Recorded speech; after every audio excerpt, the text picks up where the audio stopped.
কিন্তু মেয়েটার ভেতরে এত অহংকার ঘুমন্ত চেহারা দেখে বোঝা যায় না। আমি আর ঋতুর দিকে না তাকিয়ে বাইরে চলে গেলাম।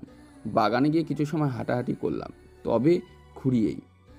হাঁটাহাঁটি শেষ করে আমি যখন সিঁড়ি বেয়ে উপরে যাচ্ছিলাম তখন দেখলাম ঋতু নিচে আসছে। কয়েকটা সিঁড়ি পার হয়ে ঋতু পা স্লিপ করে নিচে পড়ে যেতে নিল এবং আমি ঋতুকে জড়িয়ে ধরি। ঋতু নিজেকে আমার কাছ থেকে ছাড়িয়ে নিয়ে আমার গালে ঠাস ঠাস করে দুটো থাপ্পড় বসিয়ে দিলাম। আমি ঋতুর দিকে তাকিয়েই রইলাম। তখন ঋতু বলল, ছোট লোকের বাচ্চা, রাতে কি বলেছিলাম মনে নেই? সকাল হতে না হতেই শুরু করেছিস। কিন্তু আপনি তো পড়ে যাচ্ছিলেন, তখন যদি আমি আপনাকে না ধরতাম তাহলে তো আপনার খারাপ কিছু হয়ে যেত। চুপ মুচির বাচ্চা মুচি, আমি তোকে ধরার জন্য বলেছি? তুই যে এতটা খারাপ তা আমার জানা ছিল না রে মুচির বাচ্চা। আমি তোকে না বলার পর জড়িয়ে ধরলি কেন? কথা বলছিস না কেন মুচির বাচ্চা? দাঁড়া, মা আর বাবাকে বলছি তোর এই বাড়ি থেকে বের করে দেওয়ার জন্য। আর তোর একটু আগের কাজের কথাও বলবো। তোকে তো সবাই ভালো মনে করতো, কিন্তু তোর ভালো মানুষের চেহারার পিছনে এরকম একটা চেহারা আছে, সেটা তো তাদের জানা উচিত। আমি আপনার পায়ে পড়ি, আপনি ছোট আম্মু আর ছোট আব্বুকে কিচ্ছু বলবেন না। আমার ভুল হয়েছে, তার জন্য আমার ক্ষমা করে দেন। আচ্ছা যা, এবারের মতো ক্ষমা করে দিলাম। এদিকে রিয়া উপর থেকে সবকিছু দেখছিল। নিজের বোনের এমন আচরণ দেখে রিয়ার খারাপ লাগলো। তারপর রিয়া তার রুমে চলে যায়। আমি রুমে এসে রেডি হয়ে নিলাম। এখন আপনারা বলবেন আমি কেন বাড়ি থেকে বের হয়ে গেলাম না। কারণটা হলো আমার মা আর বাবাকে বলেছিলাম এমন কোনো কাজ করব না যাতে তাদের মাথা নিচু হয়। আমি জানি আমি যদি রাগে বের হয়ে যেতাম তাহলে ঋতু তার বাবা মার কাছে আমার নামে খারাপ কিছু বলতো, আমার মা আর বাবাকে নিয়ে বানিয়ে বানিয়ে মিথ্যা বলতো। তাই এত অপমান সহ্য করে নিলাম। আমি রেডি হয়ে নিচে আসতেই ছোট আম্মু ডাক দিলেন। রাহুল, কোথায় যাচ্ছিস এত সকালে? ছোট আম্মু, আমার ক্লাস আছে তাই যাচ্ছি। এত সকালে কিসের ক্লাস?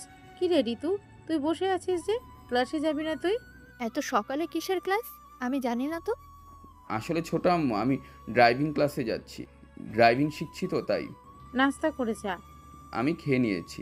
ঋতুর দিকে তাকিয়ে বললাম, একটু আগে পেট ভরে খেয়ে নিয়েছি। রাহুল কথাগুলো বলে বের হয়ে যায় আর ঋতু বুঝতে পারে রাহুল কি খাওয়ার কথা বলছে। তখন রিয়া নিচে নামতে নামতে বলে, জানো মা, তোমার মেয়ে ইদানিং অনেক ভালো ভালো খাবার রেসিপি শিখেছে। আচ্ছা, ভালোই তো। হ্যাঁ। ঋতু তো রিয়ার দিকে তাকিয়ে আছে। রিয়ার চেহারায় রাগ স্পষ্ট। ঋতু আর কোনো কথা না বলে নাস্তা করে চলে যায় তার রুমে। এদিকে রাহুল স্যারের বাসায় ক্লাস শেষ করে ভার্সিটিতে গিয়ে ভার্সিটির ক্যান্টিনে বসে তখন বিশ্বজিৎ বলে, কে রাহুল, স্যারের বাসা থেকে দেখছি তোর গাল লাল হয়ে আছে, কি হয়েছে বলতো? কই কিছু না তো। ও হ্যাঁ, গালে মশা বসেছিল, তখন মারতে গিয়ে হয়তো লেগেছে। স্যারের বাসায় মশা? তোর কি আমাদের পাগল মনে হয়? কি হয়েছে বল তো রাহুল? কই কিছু না। তুই যদি আমাদের তোর বন্ধু করিস তাহলে বলবি, আমরা তোকে জোর করব না। আরে কি বলবো। চল সবাই। শালার বেটা, নাটক করবি না, বস তোরা, বলছি আমি, শোন। তারপর সব কিছু বললাম ওদের। আচ্ছা, তাহলে মিটেই গেল। ঋতুর মতো আর তুই তোর মতো থাকবি। 6 মাস পর ডিভোর্স হয়ে গেলেই তো তুই মুক্ত। আমি সেটা নিয়ে চিন্তা করছি না। তাহলে কি নিয়ে চিন্তা করছিস? বাবা আর মা যদি জানতে পারে তাহলে তারা কতটা কষ্ট পাবে তোর আন্দাজ করতে পারছিস? তুই চিন্তা করিস না, আমরা আছি কিসের জন্য। হ্যাঁ, আমরা আঙ্কেল আন্টির সাথে কথা বলবো, তাদের কষ্ট পেতে দিব না। তুই চিন্তা করিস না, তোর এই বন্ধুরা থাকতে তোকে কোনো কষ্ট পেতে দিব না। তোদের তো বাবা আর মায়ের পরে বেশি বিশ্বাস করি, তাই তো কিছু হলে শেয়ার করি। আচ্ছা, আর মন খারাপ করতে হবে না। চল চল, ক্লাসের সময় হয়ে গেছে। আর ক্লাস শেষে কথা আছে তোমাদের সাথে ওই প্রজেক্ট নিয়ে। তারপর রাহুলরা ক্লাস শেষ করে রাহুল বাসায় এসে ঋতুকে বলে, আপনার সাথে একটু কথা বলার ছিল। হ্যাঁ বল, কি বলতে চাস? তাড়াতাড়ি বলে বিদায় হ। আসলে আপনি যে। ক্লাস শেষ করে রাহুলরা আবার ক্যান্টিনে চলে যায়। ক্যান্টিনে যাওয়ার পথে রাহুল দেখতে পায় ঋতু তার বন্ধুদের সাথে বসে আড্ডা দিচ্ছে। রাহুল একবার ঋতুর দিকে তাকিয়ে চলে যায় ক্যান্টিনে। ক্যান্টিনে বসে রাহাত বলে, আর 10 দিন পরই তো আমাদের প্রতিযোগিতা শুরু হবে, তাই আমি চাচ্ছিলাম সবাই একসাথে থেকে পড়াশোনা করার জন্য। এতে করে আমাদের সবার এই প্রজেক্ট নিয়ে কোনো সমস্যা থাকলে সমাধান হয়ে যাবে। সাথে আমাদের তৈরি করা প্রোগ্রাম নিয়ে ভালো করে রিসার্চও হয়ে যাবে। তোরা কি বলিস? তুই ঠিকই বলেছিস, কিন্তু স্বামীরা আর মিথিলার পরিবার দিবে কি? তাছাড়া আমার বাসায় তো সব কিছুই করা যাবে, আর আমার বাসার কাছে স্যারেরও বাসা। আগে স্বামীরা আর মিথিলা তার পরিবারের সাথে কথা বলে দেখুক আঙ্কেল আর আন্টি কি বলেন। তারপর সামির আর মিথিলা তার বাসায় কথা বলে। তারপর দুজনেই বলে তাদের পরিবারের সবার মতামত আছে। তখন বিশ্বজিৎ বলে, ওকে, তাহলে তো হয়েই গেল। কালকেই সবাই মিলে মামুনের বাসায় থাকা হচ্ছে, আর আমরা আমাদের নিজের সর্বোচ্চটা দিয়ে চেষ্টা করব চ্যাম্পিয়ন হওয়ার জন্য। তখন সবাই একসাথে বলে ওঠে, হ্যাঁ আমরাই জিতবো। তারপর আরও কিছু সময় আড্ডা দিয়ে যে যার বাসায় চলে যায়। রাহুল বাসায় গিয়ে খাওয়া দাওয়া শেষ করে রুমের সোফায় বসে আছে। তখন ঋতু রুমে আসে। রাহুল ঋতুকে উদ্দেশ্য করে বলে, ভার্সিটিতে গিয়ে আপনি ক্লাস করেন না কেন? তোকে কেন জবাব দেবো এর? কালকে রাতের কথা ভুলে গেলি নাকি? আমার উপর স্বামীর অধিকার খাটানোর একদম চেষ্টা করবে না, তাহলে তোর অবস্থা খারাপ করে দেব। আঙ্কেল আন্টি জানলে তো তারা আরও কষ্ট পাবে, বুঝতে পারছেন আপনি? কি আর হবে, বকা দেবে, আর কিছু বলবে না। আপনি যাদের সাথে চলাচল করেন তারা কিন্তু ভালো না। ওরা আপনাকে না, আপনার টাকাকে বন্ধু মনে করেন। তখনই ঋতু রাহুলের গালে ঠাস ঠাস করে 3টা থাপ্পড় মেরে বলে, বলছি না আমার লাইফে তুই ইন্টারফিয়ার করবি না, তাহলে আমার বন্ধুদের নিয়ে কথা বলছিস কেন? আর কি বললি তুই? আমার টাকা দেখে আমার বন্ধুরা আমার সাথে বন্ধুত্ব করেছে, আর তাহলে তুই কেন আমাকে বিয়ে করেছিস বল? আমি কোনো কথা বললাম না, কি বলবো? আমি যদি বলি বাবা আর মায়ের জন্য করেছি তাহলে বাবা আর মাকে নিয়ে ঋতু বাজে বাজে কথা বলবে, তাই আর কোনো কথা বললাম না, চুপচাপ করে রইলাম। তখন ঋতু বলল, ওই কথা বলিস না কেন? আমি কোথায় কি করব সেটা কি তোর মতো মুচির বাচ্চার থেকে আমায় জানতে হবে? যা, রুম থেকে বের হয়ে যা। আর শোন, আমার কোনো কাজে আর কথা বললে তোর কপালে শনি আছে, মনে রাখিস। রাহুল রুম থেকে বের হয়ে যায়। এভাবে কেটে যায় 2 দিন। মামুনদের বাসায় রাহুলকে যাওয়ার জন্য বলে, কিন্তু রাহুল যায়নি। অবশ্য রাহুল না যাওয়ার একটা কারণ হলো ঋতুর বাবা দেশের বাইরে আছেন কিছু কাজের জন্য। রাহুল বিকালে অন্য একটা রুমে ঘুমিয়েছিল, তখন তার ফোন বেজে ওঠে। রাহুল তাকিয়ে দেখে ছোট আব্বু। রাহুল তখন ছোট বলে, হ্যাঁ ছোট আব্বু বলো, তুমি কেমন আছো? ভালো আছি রে বাবা, সন্ধ্যাবেলায় আমার গাড়ি নিয়ে এয়ারপোর্টে আসিস। আচ্ছা। আচ্ছা শোন, আজকে রাত 12টা পর ঋতুর জন্মদিন, তাই ভাবছিলাম একটা পার্টি করব, কিন্তু আমি তো দেশের বাইরে আর এখন বিমানে আছি। আমি এই দিন বাড়িতে থাকি, তুই বাড়িটা সাজাতে পারবি তো? আমি ক্যাটারিং এর লোকদের বলছি, তুই ওদের ডেকোরেশনটা কেমন হবে বলে দিতে পারবি তো? হ্যাঁ ছোট আব্বু, পারবো। আচ্ছা বাবা, তুই সময় মতো চলে আসিস এয়ারপোর্টে। আচ্ছা। আমি বিছানা থেকে উঠে আবার সব কাপড় আর বই খাতা ব্যাগে ঢুকিয়ে বাইরে বের হলাম। তারপর রাহুল রুমের বাইরে গিয়ে অপেক্ষা করতে থাকে ক্যাটারিং এর লোকেদের জন্য। কিছুক্ষণ লোকজন চলে আসে। রাহুল লোকদের বলে দেয় কিভাবে ডেকোরেশন করবে। আর এদিকে রিয়ার আর ছোট আম্মু রাহুলকে জিজ্ঞেস করছে বাড়িতে আজকে কিছু আছে কিনা, কিন্তু রাহুল কিছু বলছে না। সন্ধ্যা 6টার সময় আমি আমার ব্যাগ নিয়ে গাড়ির কাছে এসে গাড়ি স্টার্ট দিলাম এবং গাড়ি চলতে লাগলো এয়ারপোর্টের উদ্দেশ্যে। 40 মিনিট পর পৌঁছে গেলাম এয়ারপোর্টে। কিছুক্ষণ পরে দেখলাম ছোট আব্বু বেরিয়ে আসছে। আমি তখন ছোট আব্বুর লাগেজ নিয়ে গাড়িতে তুললাম। তারপর ছোট আব্বুকে নিয়ে বাসার উদ্দেশ্যে রওনা দিলাম। পথের মধ্যে আমি ছোট আব্বুকে বললাম, ছোট আব্বু একটা কথা ছিল। হ্যাঁ বাবা বলো। আমি কয়েকদিনের জন্য বাসায় থাকবো না আজকে থেকে। কেন বাবা, কোনো সমস্যা হয়েছে কি? না না ছোট আব্বু, সামনে আমাদের টিমের একটা কাজ আছে প্রোগ্রামিং নিয়ে, তাই ওখানে যেতে হবে। কিন্তু আজকে তো ঋতু। প্লিজ ছোট আব্বু, আমার বন্ধুরা অপেক্ষা করছে আমার জন্য। কখন যাবি? তোমায় নামিয়ে দিয়ে যাব। আচ্ছা। তারপর রাহুল ছোট আব্বুকে বাসায় নামিয়ে দিবে গাড়ি পার্কিং করে ব্যাগ নিয়ে চলে আসছিল। তখন ছোট আব্বু বলে, বাসায় যাবি না? না ছোট আব্বু, ওরা অপেক্ষা করছে, আমি যাই। এই বলে রাহুল বেরিয়ে পড়ে। একটা সিএনজি নিয়ে চলে যায় মামুনের বাসায়। রাহুল এসেছে দেখে সবাই খুশি হয়ে যায়। রাহুল আর সবাই কাজে লেগে পড়ে। কিছুক্ষণ পর স্যার এসে রাহুলদের সাথে যোগ দিলেন। তখন স্যার সবাইকে উদ্দেশ্য করে বলেন, তোমাদের জন্য একটা গুড নিউজ আছে। কি গুড নিউজ স্যার? সেটা এখন বলবো না, তবে আমরা যদি ভালো কিছু করে দেখাতে পারি তাহলে বিশেষ করে তোমাদের জন্য ভালো কিছু অপেক্ষা করছে, এটা বলতে পারি। সাথে আমাদের ভার্সিটির নামটা আলোকিত হবে। স্যার, চেষ্টা করব আমাদের সর্বোচ্চ দিয়ে। তোমাদের উপর আমার বিশ্বাস আছে, তার জন্যই তো আমি তোমাদের নিয়ে কাজ করছি। তারপর রাহুলরা তাদের প্রোগ্রামটার শেষের দিকের কাজগুলো বিল্ড করতে থাকে, আর কোনো জায়গায় সমস্যা হলে স্যার তাদের সাহায্য করছিল। আর ঋতু তো তার বান্ধবীর বাসায় গিয়েছিল তার মায়ের অনুমতি নিতে। এদিকে রাত 10টায় ঋতু বাসায় এসে দেখতে পায় বাসাটা অনেক সুন্দর করে সাজানো, কিন্তু হঠাৎ করে বাসা সাজানোর মানে কি সেটা সে বুঝতে পারছে না। ঋতু বাসায় প্রবেশ করে দেখতে পায় তার বাবা মা আর রিয়া সোফায় বসে কথা বলছে।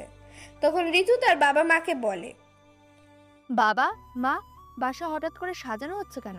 আর বাসার ডেকোরেশনটা তো অনেক সুন্দর হয়েছে। জানি না রে, আমিও এসে দেখছি বাসা সাজানো। এভাবে তোর মাকে জিজ্ঞাসা করে তার মা বলল রাহুল সাজিয়েছে এভাবে। ও, কিন্তু হঠাৎ করে রাহুল কিসের জন্য এভাবে সাজালো? সেটাই তো জানতে পারছি না। তা রাহুল কোথায়, দেখছি না যে। চলে গেছে। চলে গেছে মানে? ওকে জিজ্ঞাসা করলাম কোথায় যাচ্ছে, বলে ভার্সিটির কি কাজ, কয়েকদিনের জন্য বাসার বাইরে থাকবে। ও, মনে মনে বললাম যাক ভালো হয়েছে, একটু ফ্রিভাবে ঘোরাঘুরি করতে পারবো। সারাক্ষণ ভয়ে থাকি ভার্সিটির ক্লাস বাঙ্ক করার কথা, এই বুঝি বাসায় বলে দেবে। ঋতু চলে যায় তার রুমে গিয়ে ফ্রেশ হয়ে গিয়ে নিজের বই নিয়ে বসে তখন মনে পড়ে কালকে স্যারে বলেছিল 1 মাস পরে প্রথম বর্ষের ফাইনাল পরীক্ষা, কিন্তু কোনো প্রোগ্রাম বা কোডিং ভালো করে শেষ করা হয়নি। ঋতু তখন তার বান্ধবীদের সাথে কথা বলে, তখন তারা বউ বলে তাদের করা হয়নি। তখন মারিয়া বলে, রাহুল যখন তোর স্বামী তখন তার কাছ থেকে তুই ভালো করে বুঝে নিতে পারবি। কি বললি স্বামী? স্বামীই তো। Husband my foot. দেখ, সব সময় সব জায়গায় রাগ দেখাতে নেই, কিছু জায়গায় নিজের কাজ আদায় করার জন্য একটু নিচু হতে হয়। কাজ শেষ হয়ে গেলে আর কোনো কথা নেই, নিজের স্বার্থটা আগে, তারপর অন্য কিছু। বুঝতে পারলি কিছু তুই? জলের মতো। আচ্ছা, পরে কথা হবে। ঋতু ফোন কেটে রাহুলের নাম্বারে কল দিল। রাহুল তখন কাজ করছিল ল্যাপটপে। তখন রাহুলের ফোন বেজে ওঠে। রাহুলের কাজের চাপ একটু বেশি থাকায় রাহুল কল রিসিভ করেনি, কিন্তু বারংবার রিং হওয়াতে রাহুল কল রিসিভ করে। কল রিসিভ করে রাহুল সালাম দিয়ে বলে, হ্যালো, কে বলছেন? আমি ঋতু বলছি। হঠাৎ করে ঋতু বলছি শুনতে পেয়ে আমি ফোনটা কান থেকে সামনে এনে দেখি আননোন নাম্বার। তখন বললাম, হ্যাঁ বলেন। বাসায় আসবে কবে? 7 দিন পরে। কোথায় আছে সেটা বলতে বলছি। আমি আপনাকে সেটা বলতে বাধ্য নই। কি বললি তুই? কেন, আপনি সেদিন রাতে কি বলেছিলেন মনে আছে তো? আর কল না দিলে খুশি হব। আর হ্যাঁ, একটা কথা বলার ছিল। কি বলবি বল। শুভ জন্মদিন। মানে? আজকে 24শে আগস্ট আপনার জন্মদিন, আর আপনি ভুলে গেলেন। তুই জানলে কি করে? বাদ দেন এসব, ভালো থাকবেন, আর কল না দিলে খুশি হব। রাহুল কথাটা বলে ফোন বন্ধ করে দেয়, আর রাহুল তার কাজে মন দিল। এদিকে ঋতু রাহুলের শেষের কথা শুনে বেশ অবাক হলো, কারণ আজকে যে তার জন্মদিন সেটা তার মা বাবা রিয়া আর ঋতুর কিছু বান্ধবী ছাড়া কেউ জানে না। ঋতু এসব ভাবছিল তখনই ঋতুর বাবা মা আর রিয়া এসে ঋতুকে জন্মদিন উইশ করে। তারপর কেক কাটা হয় আর ছোট্ট একটা পার্টির আয়োজন করা হয়। রাত 12:30 সময় রিয়া এসে ঋতুকে একটা ব্যাগ দিয়ে যায়।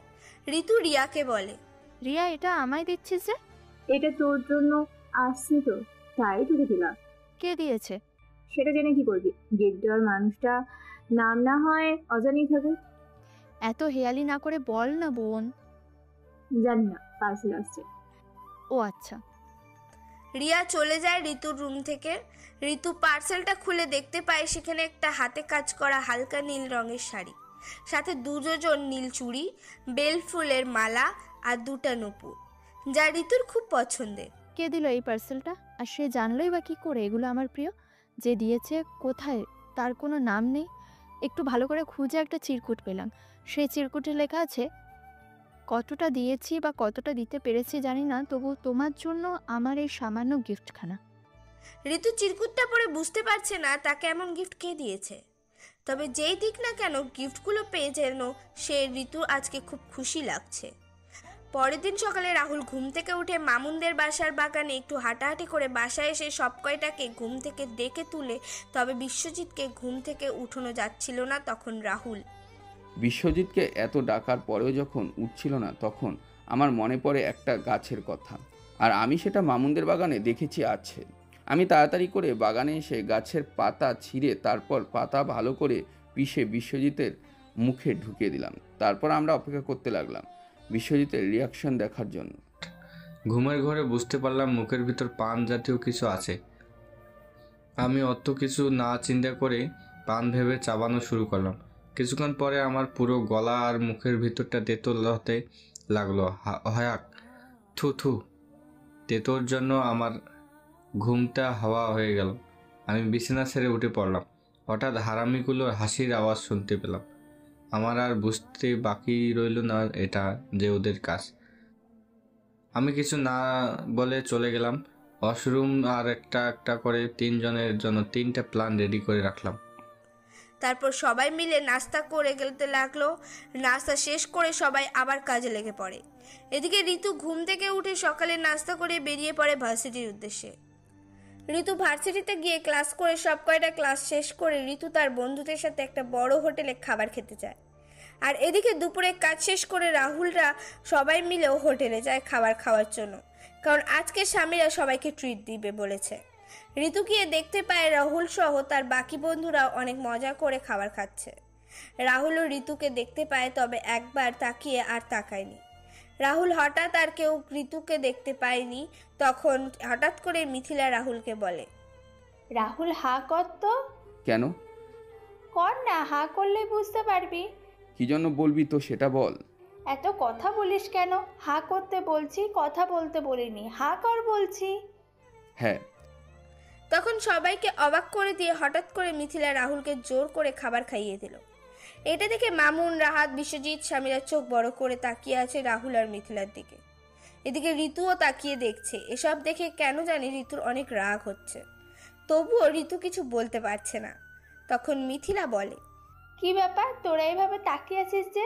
হঠাৎ করে চোখের সামনে অবিশ্বাস্য কিছু দেখে নিয়েছি তো, তাই তাকিয়ে আছি। আরে ও খাচ্ছিল না, তাই খাইয়ে দিয়েছি। তোরা খাবার খাওয়া শুরু কর। রাহুল একবার মিথিলার দিকে আর একবার আর চোখে ঋতুর দিকে তাকিয়ে খাবার গিলছে। রাহুল মনে মনে বলে, ইয়া আল্লাহ, আজকে বোধহয় বাসায় গিয়ে ঋতু সব কিছু বলে দিবে। ঋতু যদি সব কিছু বলে দেয় তাহলে আমার বাস। হঠাৎ করে বিশ্বজিৎ বলে ওঠে, বলেছিলাম কি মিথিলা? বলবি তো কি বলবি? আমি আর খেতে পারছি না। তুই যদি একটু খাইয়ে দিতি তাহলে বিশ্বজিৎ পেট ভরে খেয়ে নিত। কি? আমি পারবো না। কেন পারবি না? এমনি। আরে মিথিলা, কি করছিস? খাইয়ে দে বেচারাকে। আচ্ছা দিচ্ছি। হ্যাঁ, খাইয়ে দে, তাহলে বেচারা পেট ভরে খেতে পারবে। বিশ্বজিৎ, তুই না একটু আগে ভালো করে খাবার খাচ্ছিলি? হাতের ব্যথা হয়েছে তো খুব, তবে খাবারটা তো টেস্ট হয়েছে, তাই যদি খাইয়ে দিস তাহলে খাবারটা খেতাম আর কি। হ্যাঁ মিথিলা, তুই খাইয়ে দে ওকে, তাহলে তোর হাতের টেস্ট আর খাবারের টেস্ট বুঝতে পারবে। মানে? খাইয়ে দে বিশ্বজিৎকে, তাহলে বুঝতে পারবি। হঠাৎ করে সামিরার চোখ পড়ে ঋতুর দিকে। ঋতু আর সামিরা চোখাচোখি হতে ঋতু অন্যদিকে তাকিয়ে থাকে। তখন সামিরা বলে, রাহুল, তোর বউ তোর পেছনে। দেখছি। কখন দেখলি আর আমাদের বললি না? বলে কি হতো, মিথিলা যে আমাকে খাইয়ে দিয়েছে সেটা ঋতু দেখেছে। ও ভালো হয়েছে। বিশ্বজিৎ, কালকে রাতে যে একটা মেয়ে। ঋতুর এখানে আসা ভালো হয়নি, ও এখানে কেন আসবে? যাক, বুঝতে পেরেছিস তাহলে? ক্লিয়ার করে বুঝতে পেরেছি বন্ধু। রাহুলরা আরো কিছুক্ষণ সময় আড্ডা দিয়ে বাসায় চলে যায়। এদিকে ঋতুও বাসায় চলে যায় রাহুল যাওয়ার পরেই। ঋতু বাসায় গিয়ে সোফায় মুখ কালো করে বসে আছে। তখন রিয়া এসে ঋতুকে বলে, রাহুল ভাইয়াকে কিন্তু খুব সুন্দর লাগছে, কি বলিস? এমনি ভালো লাগছে না, আর এর মাঝে রিয়ার বাচ্চা আসছে ওই মুচির বাচ্চার ছবি নিয়ে, বিরক্ত লাগছে। তখন রিয়াকে বললাম, এখন যা তো, ভালো লাগছে না আমার। রিয়া চলে যায় সেখানে। কিছুক্ষণ পর ঋতুও চলে যায় রুমে। এভাবে চলে যায় 4 দিন। অবশেষে আজকে হলো সেই কাঙ্ক্ষিত দিন, যেখানে অংশগ্রহণ করবে বাংলাদেশ ও এশিয়ার সকল ভার্সিটির স্টুডেন্টরা অংশগ্রহণ করবে। রাহুল সহ বাকি সবাই, প্রভাস স্যার, অধ্যক্ষ স্যারও রাহুলদের সাথে প্রতিযোগিতার স্থলে পৌঁছে যান। সকাল 10টায় প্রতিযোগিতা শুরু হলো। প্রথম রাউন্ডের সমস্যা সমাধানের জন্য 15 মিনিট সময় দেওয়া হলো রাহুলদের। সেই সময় রাহুলদের দেওয়া হলো, সেটা রাহুল আর তার টিমের সবাই 15 মিনিটের অনেক আগেই শেষ করে দিল। তারপর দ্বিতীয় রাউন্ড, তৃতীয় রাউন্ড শেষ করে সেমিফাইনালে পৌঁছে যায়। সেমিফাইনালে 4 দেশের 4টা ইউনিভার্সিটি রয়েছে। এই 4টি দেশ হলো বাংলাদেশ, ইন্ডিয়া, জাপান আর চীন। তখন মামুন রাহুলকে বলে, বন্ধু কি হবে রে? জাপান, চীন, ভারত, এদের সামনে তো আমরা কিছুই না। আমাদের মাঝে কারো সাথে আমাদের প্রতিযোগিতা হলে আমরা গোহারা হেরে যাব। বন্ধু, সব সময় নিজেকে দুর্বল ভাবিস না। আমি পারবো, এই কনফিডেন্সটা রাখবি, তাহলে দেখবি জিততে পারবি। আর এখানে সমস্যা তুই সমাধান করবি আর টিম লিড করবি। আমি কি বললাম তোকে একটু আগে? নিজের উপর বিশ্বাস রাখ, তাহলেই পারবি। এদিকে ঋতু ভার্সিটিতে এসে দেখতে পায় সবাই অডিটোরিয়ামে বসে পর্দায় কি যেন দেখছে। তখন ঋতু মারিয়াকে জিজ্ঞেস করে, কি ব্যাপারে মারিয়া, এখানে কি হচ্ছে?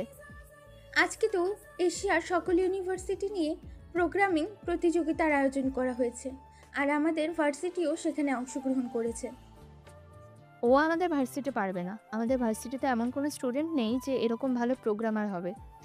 এটা শুধু তোর ক্ষেত্রেই মানায়। এবার তোর এই আশা পূরণ হবে না।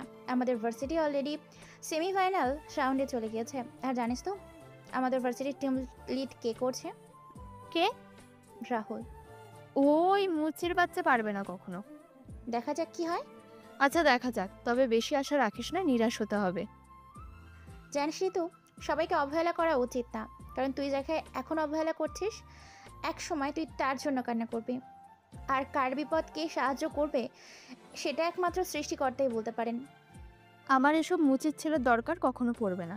জানিস তো এই নির্মিতা চৌধুরী ঋতু মরে গেলেও ওই মুচির ছেলের জন্য কান্না করবে না। কিন্তু এত প্ল্যান করে তো এই মোচে ছেলেকে বিয়ে করছিস। তুই তো জানিস আমি কোনো কাজ কারণ ছাড়া করি না। সেটা কি আর বলতে, আমি তোকে ভালো করে চিনি। আর একটু আগে তুই কি বললি যে তুই কারোর জন্য কান্না করবি না? সেটা না হয় সময় এলেই দেখা যাবে। তবে একটা কথা মনে রাখিস, অবহেলা জিনিসটা অনেক বেদনাদায়ক, যা একটা সময় অবহেলিত মানুষটাকে সহ্য করতে না পেরে হারিয়ে যায়, যা চলে যায় অনেক দূরে। তোর লেকচার দেওয়া শেষ হলে তোর ওই রাহুলের প্রতিযোগিতায় মন দে।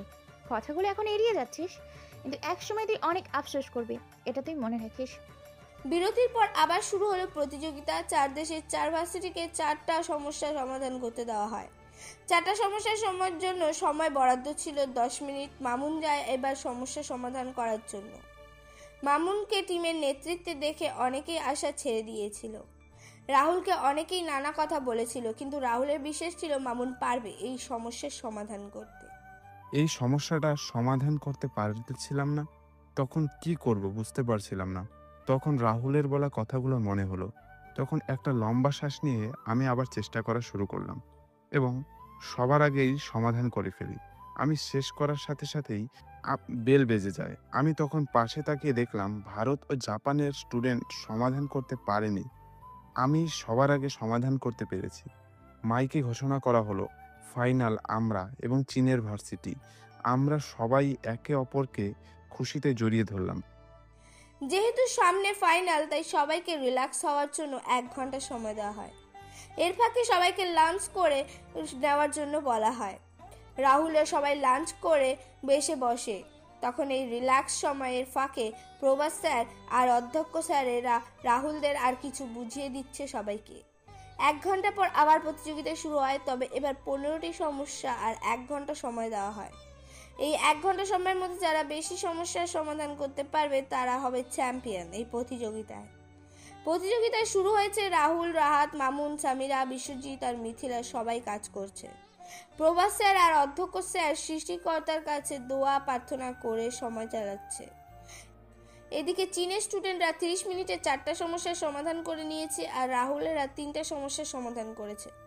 তখন ঋতু দিবাকে উদ্দেশ্য করে বলে, তো দিবা কি বললাম তোকে, দেখলি তো এই মুচির ছেলে পারবে না ওরা। সময় এখনো আছে ঋতু। কথাটা বলে ঋতু ফোন নিয়ে ব্যস্ত হয়ে পড়ে।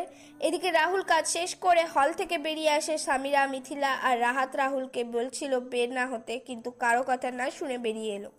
কিছুক্ষণ পরে দিবা ঋতুকে বলে, ঋতু ফোনের দিকে তাকিয়ে বললাম, হেরে গেল তো।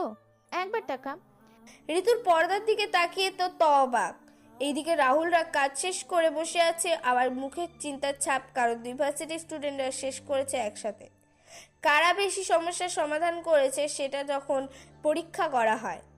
কিছুক্ষণ পর পরীক্ষা শেষ হলে সবাই বলে আছে রেজাল্টের আশায়। সময় ভয়ে চলেছে আর তার আপন গতিতে। সময়ের গতির সাথে সাথে সবারও হার্টবিট বেড়ে চলেছে। এবার সময় হয়ে আসে রেজাল্ট প্রকাশের। তখন বিচারক মাইক হাতে নিয়ে বলে, এশিয়ার ৪৫তম এই প্রোগ্রামিং প্রতিযোগিতায় যারা অংশগ্রহণ করেছ কিন্তু ফাইনাল পর্যন্ত আসতে পারোনি, তোমরা মন খারাপ করবে না। সামনের প্রতিযোগিতায় অংশগ্রহণ করে ফাইনালে পৌঁছাবে। এবার আমি ঘোষণা করছি, এই ফাইনালে যারা প্রথম হচ্ছে তারা হলো, এবার এই প্রতিযোগিতায় যে ভার্সিটি চ্যাম্পিয়ন হলো তারা হলো এবি ইউনিভার্সিটি। তারা 15টা সমস্যার মাঝে 11টি সমস্যার সমাধান করতে পেরেছে। অভিনন্দন জানাই এবি ইউনিভার্সিটির সকল স্টুডেন্টদের, সাথে অভিনন্দন জানাই ইউনিভার্সিটির সকল শিক্ষকদের। এই প্রতিযোগিতায় বার্নার আপ চীনা ইউনিভার্সিটি তারা 15টি সমস্যার মধ্যে 9টি সমস্যা সমাধান করেছে। অভিনন্দন জানাই তোমাদের। এদিকে মামুনরা চ্যাম্পিয়ন হয়েছে শুনে একজন আরেকজনকে জড়িয়ে ধরে আছে। এবি ইউনিভার্সিটি চ্যাম্পিয়ন হয়েছে শুনে সবাই অনেক খুশি। সবাই একজন আরেকজনকে জড়িয়ে ধরে আছে, লাফালাফি করছে। মামুনদেরকে সাথে প্রভাস স্যার আর অধ্যক্ষ স্যারও এসে যোগ দিলেন। এদিকে ভার্সিটিতেও সবাই অনেক খুশি। ভার্সিটির কয়েকজন বড় ভাইরা মিলে রাহুলদের প্রতিযোগিতা স্থলের উদ্দেশ্যে রওনা দিল। রাহুল তো অবাক চোখে তাকিয়ে আছে পর্দার দিকে। তখন দিবা ঋতুর সামনে গিয়ে বলে, কি ঋতু, এবার কি বলবি? কি বলবো আর, কোনো নকল করেছে তার জন্য পাশ করেছে। এত সব মানুষের সামনে, এত সব ক্যামেরার সামনে তোর মাথায়, বাদ দে এসব কথা। তোর সাথে কথা বলে সময় নষ্ট করার ইচ্ছে আমার নেই। তুই থাক তোর এই লেম চিন্তা ভাবনা নিয়ে। তুই তো রাহুলের অন্ধ ভক্ত। ধরে নে তাই? জানি তো। এটা মনে রাখিস ঋতু, আমাদের এই ভার্সিটি কিন্তু একজন মুচিত ছেলের নেতৃত্বেই বিজয়ী হয়েছে। জানিস তো, সৃষ্টিকর্তা কাকে কোন কারণে পৃথিবীতে পাঠিয়েছেন সেটা তিনিই বলতে পারেন। দেখ, রাহুল আসতেই আমাদের এশিয়ার সকল ভার্সিটিতে হারিয়ে চ্যাম্পিয়ন হয়েছি। তোর সাথে কথা বলে কোনো লাভ নেই, গেলাম আমি। ঋতু সেখান থেকে চলে যায় বাসায়। আর এদিকে রাহুল বসে আছে একটা গাছের নিচে বসে আছে, আর রাহুলের চোখ দিয়ে জল পড়ছে। কিন্তু কেন জল পড়ছে সেটা হয়তো শুধুমাত্র রাহুল জানে। হঠাৎ করে রাহুলের কাঁধে কারো হাতের স্পর্শ পেল, আর তখন রাহুল চোখের জল মুছে পিছনে তাকায়। পেছনে তাকিয়ে দেখতে পায় ছোট আব্বু আর তার আব্বা দাঁড়িয়ে আছে। তখন রাহুল বলে, বাবা, ছোট আব্বু, তোমরা এখানে? ভাইয়া, আমি আর মাও এসেছি। তাকিয়ে দেখলাম রিয়া আর ছোট আম্মু দাঁড়িয়ে আছে। আমি তখন বললাম, তোমরা এখানে?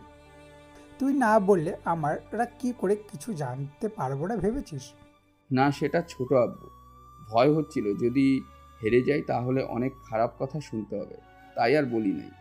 রাহুলের কথাটা কেউ বুঝতে না পারলেও রিয়া ও আর ছোট আম্মু বুঝতে পারছে কিছু। তখন ছোট আম্মু বলে, রাহুল দেখো বাবা, যে যায় বলুক, তুই তোর উদ্দেশ্য থেকে কখনো পিছিয়ে যাবি না। তুই যদি পিছিয়ে না যাস তাহলে তোর সাফল্যের চূড়ায় পৌঁছাতে পারবি না। তখন মামুন দৌড়ে বাইরে এসে দেখতে পায় রাহুল সবার সাথে কথা বলছে। তখন মামুন বলে, রাহুল চল ভিতরে চল। কেন? আরে আমরা চ্যাম্পিয়ন হয়েছি, আর এর পিছনে তোর অনেক পরিশ্রম রয়েছে বন্ধু। চল, স্যার আর বিচারক তোকে স্টেজে যাওয়ার জন্য ডাকছে। চল। রাহুলকে নিয়ে মামুন হলে ভিতরে প্রবেশ করে, আর রাহুলদের পেছনে তার বাবারা সবাই আসছে। রাহুল হলের ভিতরে প্রবেশ করতেই শুনতে পেল রাহুলকে স্টেজে যাওয়ার জন্য ডাকছে। রাহুল সহ বাকি সবাই স্টেজে উঠে তখন আজকের অনুষ্ঠানের প্রধান অতিথির কাছ থেকে রাহুল সহ বাকি সবাই পুরস্কার গ্রহণ করে।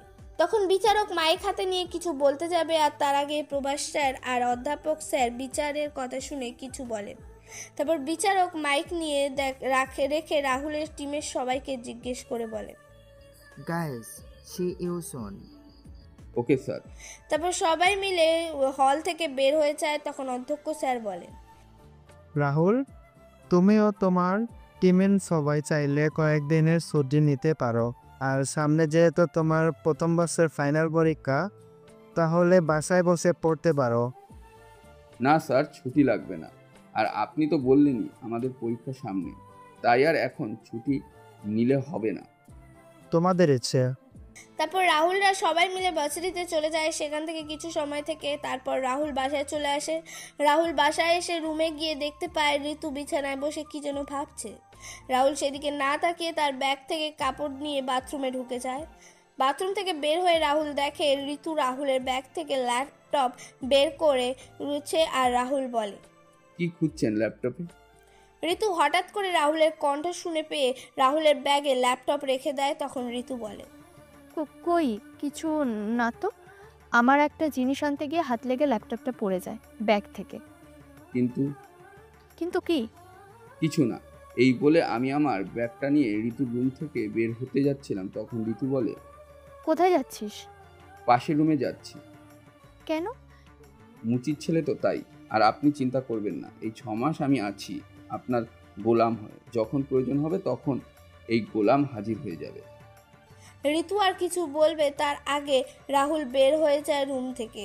সন্ধ্যাবেলায় রাহুল সোফায় বসে সবার সাথে টিভি দেখছে। তখন ছোট আব্বু রাহুলকে বলে, রাহুল, একটা কথা বলার ছিল। আরে ছোট আব্বু, এভাবে বলছেন কেন? বলো তুমি কি বলবে। আমার বোনের মেয়ে নিধি আগামী পরশুদিন আমাদের বাসায় আসবে। ও এবার এইচএসসি পরীক্ষা দেবে আমাদের বাসা থেকে। আর পরীক্ষার ওর 2 মাস পরে কিছু সমস্যার কারণে নিধি ঢাকা থেকে সিলেট ট্রান্সফার নিয়ে আসছে আমাদের এখানে। তাই আমি চাইছিলাম তুমি তোমার পড়ার পাশাপাশি নিধিকে কিছুটা সময় যদি পড়াতে। আরে ছোট আব্বু, এমন করে বলছো কেন? আচ্ছা, আমি নিধিকে পড়াবো। শুনে খুশি হলাম বাবা। আর হ্যাঁ, কালকে বিকেলে তুমি আর রিয়া গিয়ে নিধিকে নিয়ে আসবে এয়ারপোর্ট থেকে।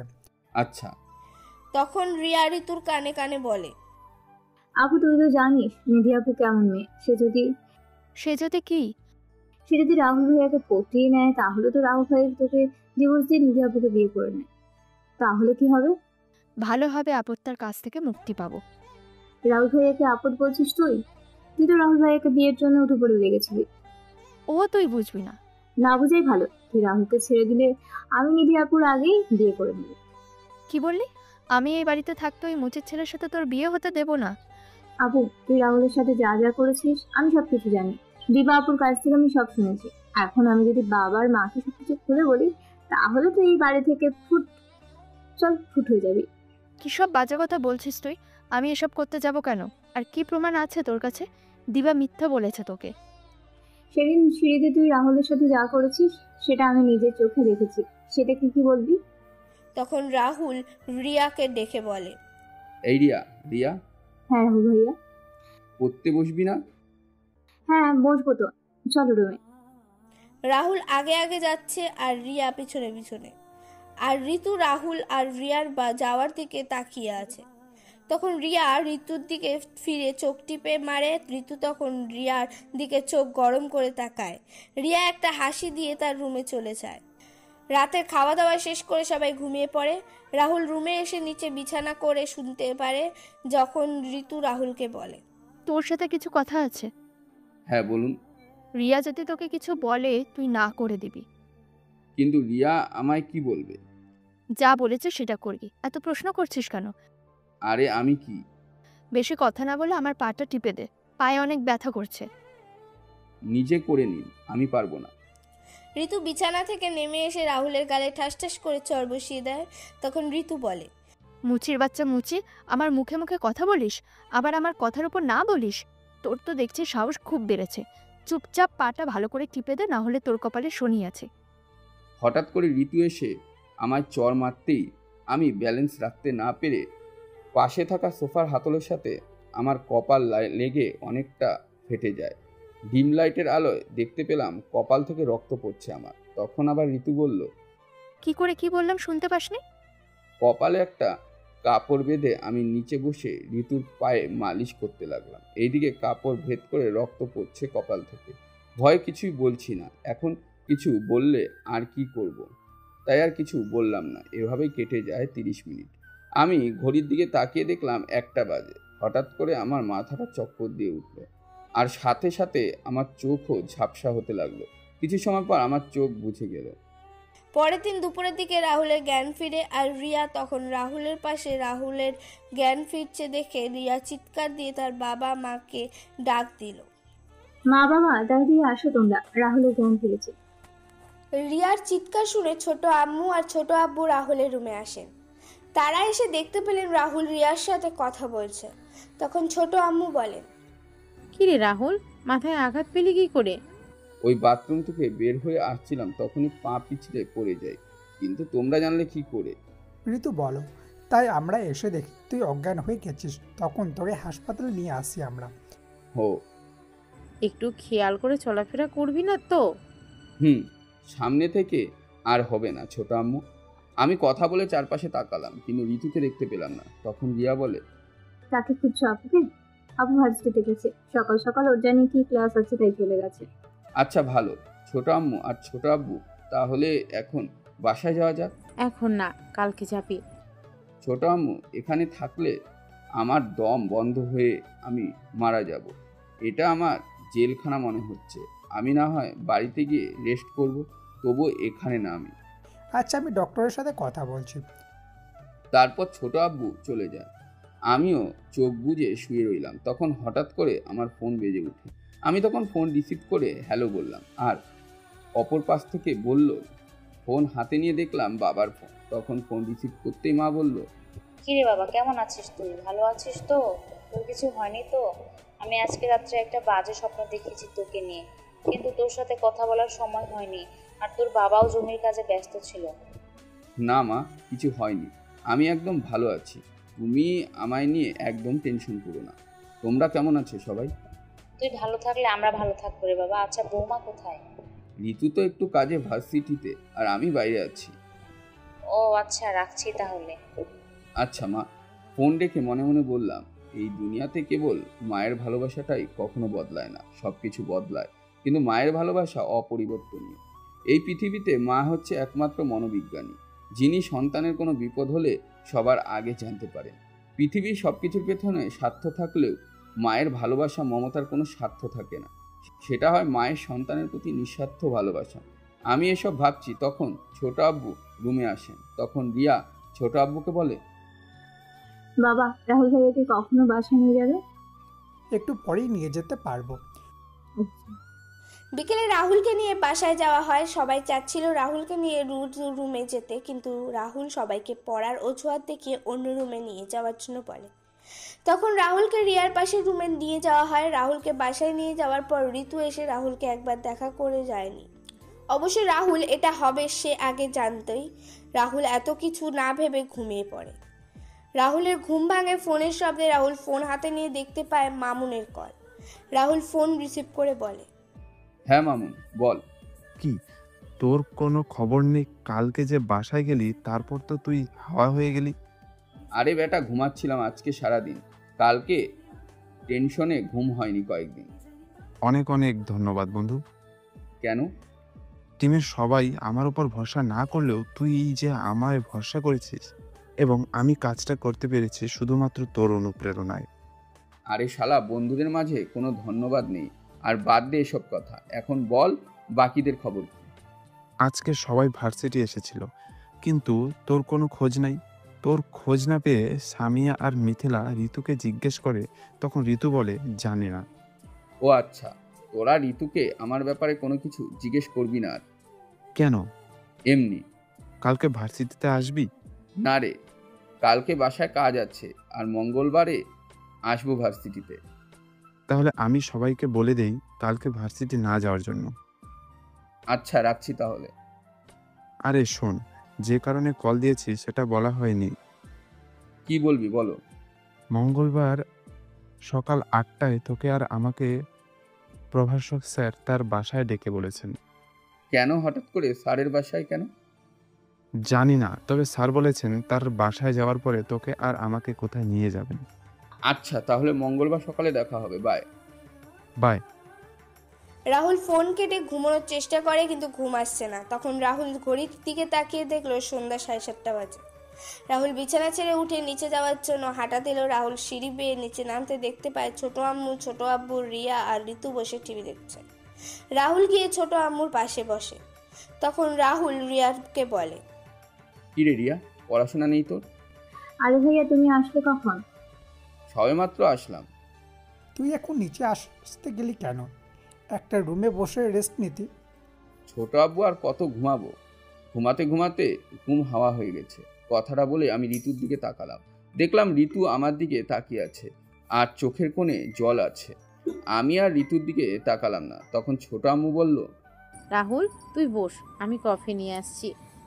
না ছোট আম্মু, থাক, তুমি এত কষ্ট করছো সারাদিন, এখন আর কষ্ট করতে হবে না। তুমি তো বাসায় একা থাকো না, বাসায় তো আরও মানুষও থাকে। তুমি কেন সারাদিন কষ্ট করো? আর এই রিয়া দামরা মেয়ে হয়েছে, সে কফি করে সবাইকে দিতে পারে না? বসে বসে আড্ডা মারে, আর দেখো এখনো বসে আছে টিভি দেখছে। জানো ছোট আম্মু, তোমার মেয়েরা কোনো কাজের না, অকর্মা। ঋতু ভালো করে বুঝতে পারছে রাহুল তাকে উদ্দেশ্য করে বলছে। তখন ঋতু কিছু বলবে তার আগেই রাহুল বলে, কি রে রিয়া, বসে আছিস যে এখনো? যা কফি নিয়ে আয়। ভাইয়া আমি পারি না। পারবি কি করে? কলেজে গিয়ে তো ক্লাস বাদ দিয়ে বন্ধুদের সাথে আড্ডা মারিস, আর সন্ধ্যাবেলায় বসে বসে টিভি দেখিস। আর বিয়ে হলে তো কাজ করতে হয়, জানিস না?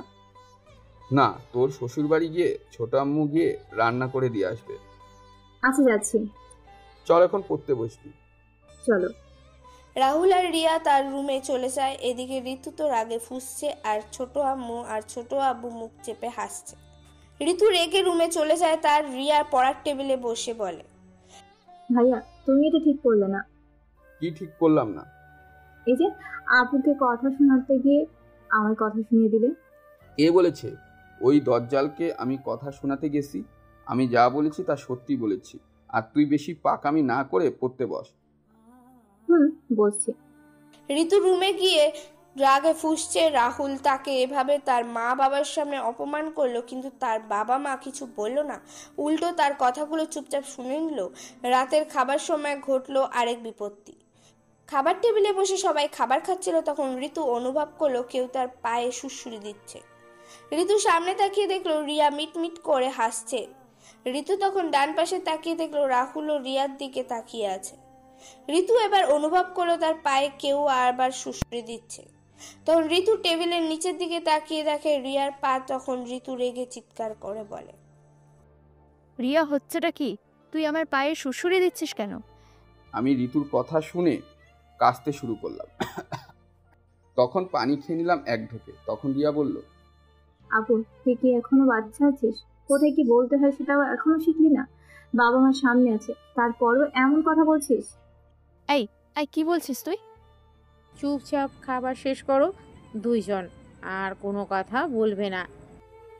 আমি রিয়ার দিকে তাকিয়ে খাবার যেয়ে মুখে দিলাম, তখনই খাবারটা মুখ থেকে ফেলে দিলাম। মুখের ভেতরটা পুরো জ্বলে যাচ্ছে ঝালে। আমি তাড়াতাড়ি করে কয়েক গ্লাস জল এক নিঃশ্বাসে খেয়ে নিলাম। এটা দেখে মা বললেন, কিরে খাবারটা কি এত ঝাল হয়েছে? এত ঝাল দিয়ে রান্না করেছো কেন? ঝাল মানে? খাবার কোথায় ঝাল হয়েছে? খাবার তো পুরোপুরি ঠিক আছে। আরে আমি বলছি তো ঝাল হয়েছে, তাহলে বিশ্বাস করছো না কেন? কি রে মা, কি বলছিস তুই এসব? খাবার তো তেমন ঝাল হয়নি। আমি বলছি তো ঝাল হয়েছে, চাইলে তোমরা আমার প্লেটের খাবার খেয়ে দেখতে পারো। তাহলে তুই একটু করে রাহুল ভাইয়ের প্লেট থেকে খাবার খেয়ে দেখতে পারিস। রিয়ার কথা শুনে ঋতু চোখ গরম করে থাকায় রিয়ার দিকে। তখন ছোট আম্মু বলে, তো যদি আমার হাতের রান্না ভালো না লাগে তাহলে তুই নিজে রান্না করে খাবার খা, আমি আর রান্না করব না। ঋতু তখন সেখান থেকে উঠে রেগে চলে যায় তার রুমে। এদিকে রাহুল আর রিয়া মুচকি মুচকি হাসছে। খাওয়া দাওয়া শেষ করে যে যার রুমে চলে যায়। রাহুল যেই তার রুমে গিয়ে দরজা লাগাতে যাবে, তখন ঋতুর দরজা ঠেলে রুমের ভেতরে ঢুকে পড়ে। তখন রাহুল বলে, কি ব্যাপার, আপনি এখানে কেন? সেটা কি তোকে বলতে হবে? এই রুমে যেহেতু আমি থাকি তাহলে তো আমায় বলতে হবে। ছোট লোক হয়ে আবার বড় বড় কথা বলছিস। আমার বাসা, আমি যে কোনো রুমে যাওয়া আসা করতে পারি। এখন বেশি কথা না বলে আমার পাটা একটু মালিশ করে দে। কালকে রাতে ঘুম হয়নি ভালো করে। কেন আপনার ঘুম হয়নি? আমি তো দেখলাম আপনি ভালোই তো ঘুমিয়েছিলেন। কালকে রাতের কথা ভুলে গেলি? আজকেও কি একই কাজ করব? না, আপনি যান, আমি রুমে আসছি। না, আমি এই রুমে আজকে ঘুমাবো। তাহলে আমি কোথায় ঘুমাবো? কেন মেঝেতে? আর শোন, আমি কয়েকটা কোডিং প্রোগ্রামে রূপান্তর করতে পারছি না, ওইগুলো আমায় একটু করে দিস তো। মনে মনে বললাম, বাহ, এক ঢিলে দুই পাখি শিকার। না না, এটা তো হতে দেওয়া যায় না। তখন বললাম, আমার কিছু কাজ আছে, শেষ হলে করে দেওয়ার চেষ্টা করব। আমি কিছু শুনতে চাই না, তুই কালকে আমায় করে দিবি। আমি ঘুমালাম, আমার পা মালিশ করে দে। মুখের কথায় করে দিব ভেবেছে। আমি কম তেরা না, বলেছি যখন দিব না তাহলে এত সহজে দিচ্ছি না। কিছু বললি? না না, আর কথা বাড়ালাম না। আমি মাটিতে বসে ঋতুর পায়ের মালিশ করতে শুরু করলাম। আর কিছুক্ষণ পরে ঋতু ঘুমিয়ে পড়ল। রাত 12টার দিকে আমি রুমে থাকা সোফায় ঘুমিয়ে পড়লাম। পরের দিন সকালে ঘুম ভেঙে যায়। আমি ঘুম থেকে উঠে বাগানে গিয়ে কিছু সময় এক্সারসাইজ করে বাসায় এসে পড়ি। রুমে এসে ফ্রেশ হয়ে নিচে গিয়ে নাস্তা করে আমি রিয়াকে নিয়ে পড়তে বসলাম। তখনই বাসার বেল বেজে উঠল। আমি রিয়াকে পড়তে বলে দরজা খোলার জন্য উঠে গেলাম। আমি দরজা খুলতেই অবাক হয়ে গেলাম। আপনারা ভাবছেন অবাক হয়ে গেলাম কেন? বলছি শুনুন। আমি দরজা খুলতে দেখলাম আমার সামনে দাঁড়িয়ে আছে দিবাসহ তার আরও কয়েকটা বান্ধবী। তাদের ভেতরে এসে বসতে বললাম। তারপর দিবারা সবাই ভেতরে এসে বসে। তখন রিয়া বলে, আরে দিবা পুজো, তোমার তো এখন বাসায় আসো না? বাসায় আসি কি করে বলতো রিয়া? বাদ দে এসব কথা। তারপর রাহুলকে উদ্দেশ্য করে দিবা বলে ওঠে, রাহুল, তোর কাছে কিছু কাজে এসেছিলাম। অনেক চেষ্টা করেও আমি এই কম্পিউটার প্রোগ্রামিং করতে পারছি না, তাই তোর কাছে আসা। তুই যদি একটু সাহায্য করতে। আরে চিন্তা নেই, চিল করো তুমি, আমি দেখছি। ল্যাপটপ নিয়ে রাহুলের পাশে বসে ল্যাপটপ অন করে একটা কোডিং দেখিয়ে বললাম, এটা সমাধান করতে পারছি না, তুই একটু দেখিয়ে দিবি? আচ্ছা আমি দেখছি। তারপর আমি প্রোগ্রামটা নিয়ে একটু কাজ করে সমাধান করে দিলাম। তখনই ঋতু সিঁড়ি বেয়ে নিচে নেমে আসছিল। আমি সিঁড়ি দিয়ে নিচে নামছিলাম, তখনই চোখ পড়ে রিয়ার পড়ার টেবিলে। আমি চোখ ভালো করে ডোলা আবার তাকালাম। না তো আমি ভুল দেখছি না, এটা তো দিবা। দিবা কখন আসলো বাসা? আর ও রাহুলের এত কাছে বসে আছে কেন? দিবা রাহুলের গা ঘেঁষে বসে আছে, আর রাহুল দিবার থেকে সরে বসছে, আর দিবা রাহুলের দিকে আরও চেপে বসছে। রাহুল দিবাকে কি জানি দেখিয়ে দিচ্ছে। আমি ওদের দিকে না তাকিয়ে রান্নাঘরে চলে গেলাম। কিন্তু আমার চোখ কেন জানি বারবার ওদের দিকেই যাচ্ছিল। তখন আমি দেখলাম দিবা রাহুলের এক হাত জড়িয়ে ধরে আছে। এটা দেখে আমার ভিতরে কেন জানি অনেক কষ্ট হচ্ছিল। হঠাৎ করে আমার কি হলো আমি নিজেই জানি না।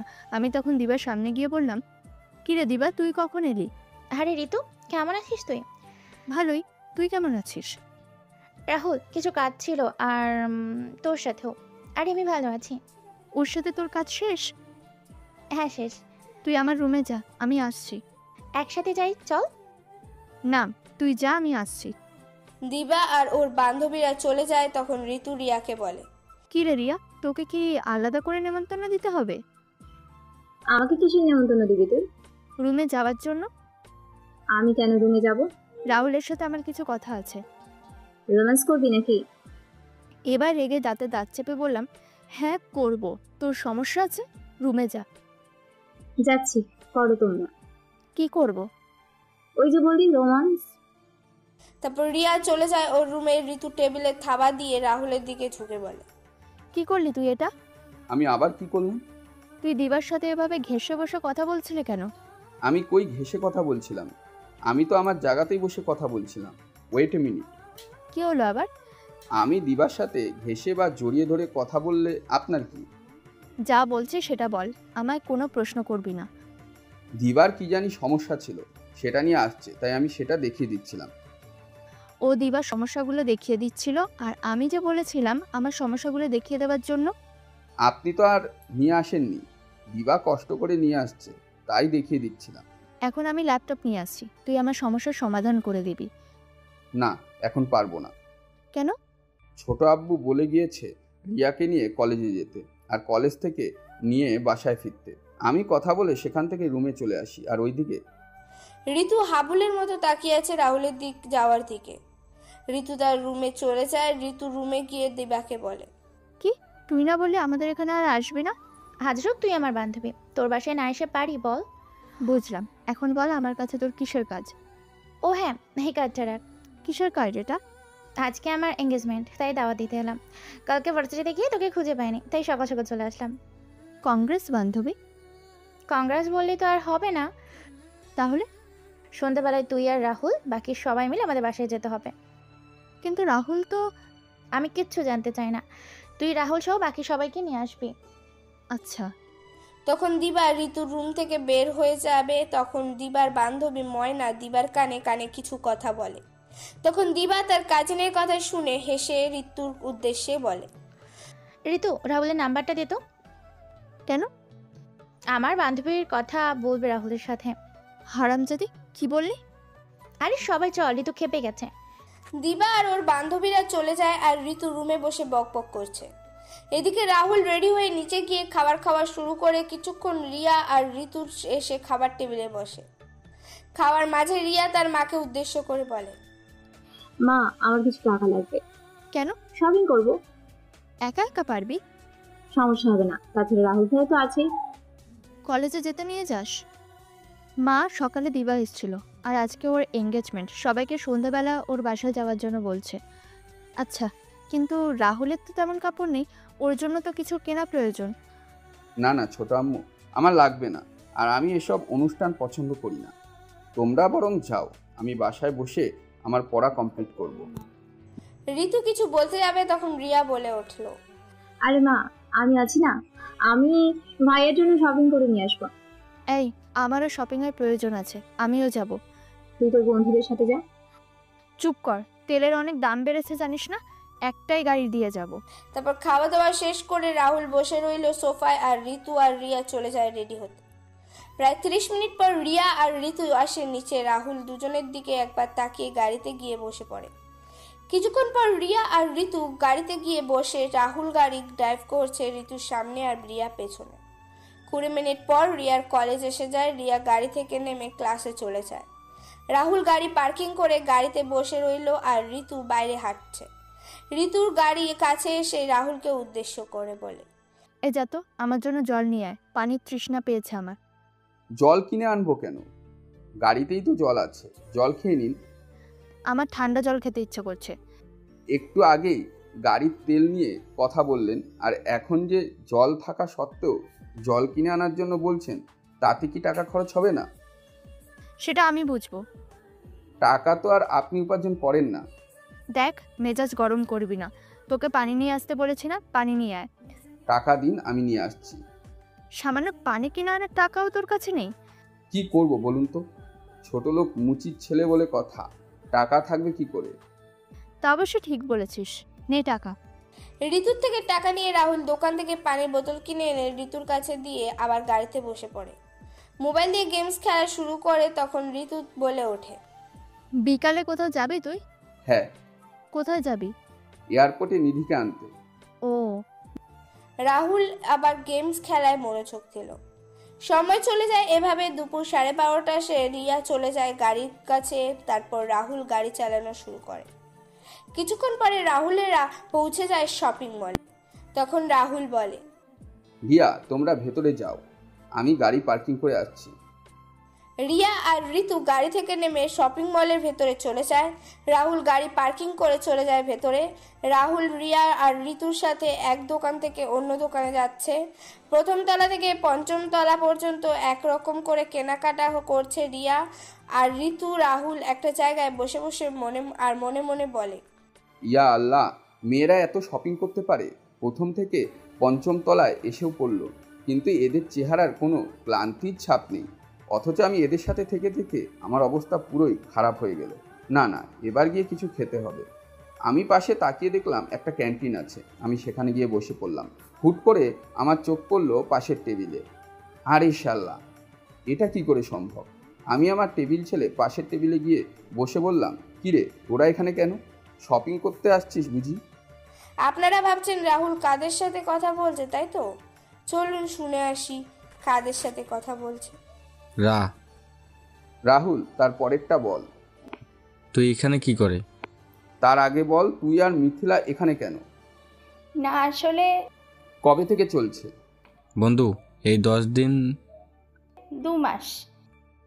ওরে বাটপাড়ের দল, একজন বলছিস 10 দিন আর একজন বলছিস 2 মাস, কোনটা সত্যি? না, 10 দিন। আচ্ছা, আমি আমার গ্রুপে কল দিয়ে বলে দিচ্ছি সবাইকে এখানে আসার জন্য। সবাই আসলে কিভাবে কত টাকা খরচ হবে তা কিন্তু আমি জানি না। বন্ধু বলছি, তারপরও তুই ওদের বলিস না। এমনি মিথিলা শপিং করতে করতে আমার সকল টাকা পয়সা শেষ করে দিয়েছে। বল। মামুদের বাসা প্রথম যেদিন যাই ওই দিন থেকে ওর সাথে কথা বলতাম। তারপর একদিন ওকে প্রপোজ করি, তার কয়েকদিন পরে মিথিলা অ্যাকসেপ্ট করে নেয়। তাহলে ওই দিন মিথিলা আমায় খাইয়ে দিল কেন? ঋতুকে জেলাস ফিল করানোর জন্য? মানে? মানে দেখতে চেয়েছিলাম ঋতু তোকে পছন্দ করে কিনা সেটা জানার জন্য। তাহলে কি জানলি? ঋতু তোকে পছন্দ করতে শুরু করেছে। হ্যাঁ, তোরা ভালোই মজা করতে পারিস। তোর কপালে কি হয়েছে? আসলে তখনই রাহুলের ফোন বেজে ওঠে। রাহুল ফোন বের করে দেখতে পায় রিয়া কল দিয়েছে। তখন রাহুল ফোন রিসিভ করতেই রিয়া বলে, ভাইয়া কোথায় তুমি? আমাদের শপিং শেষ।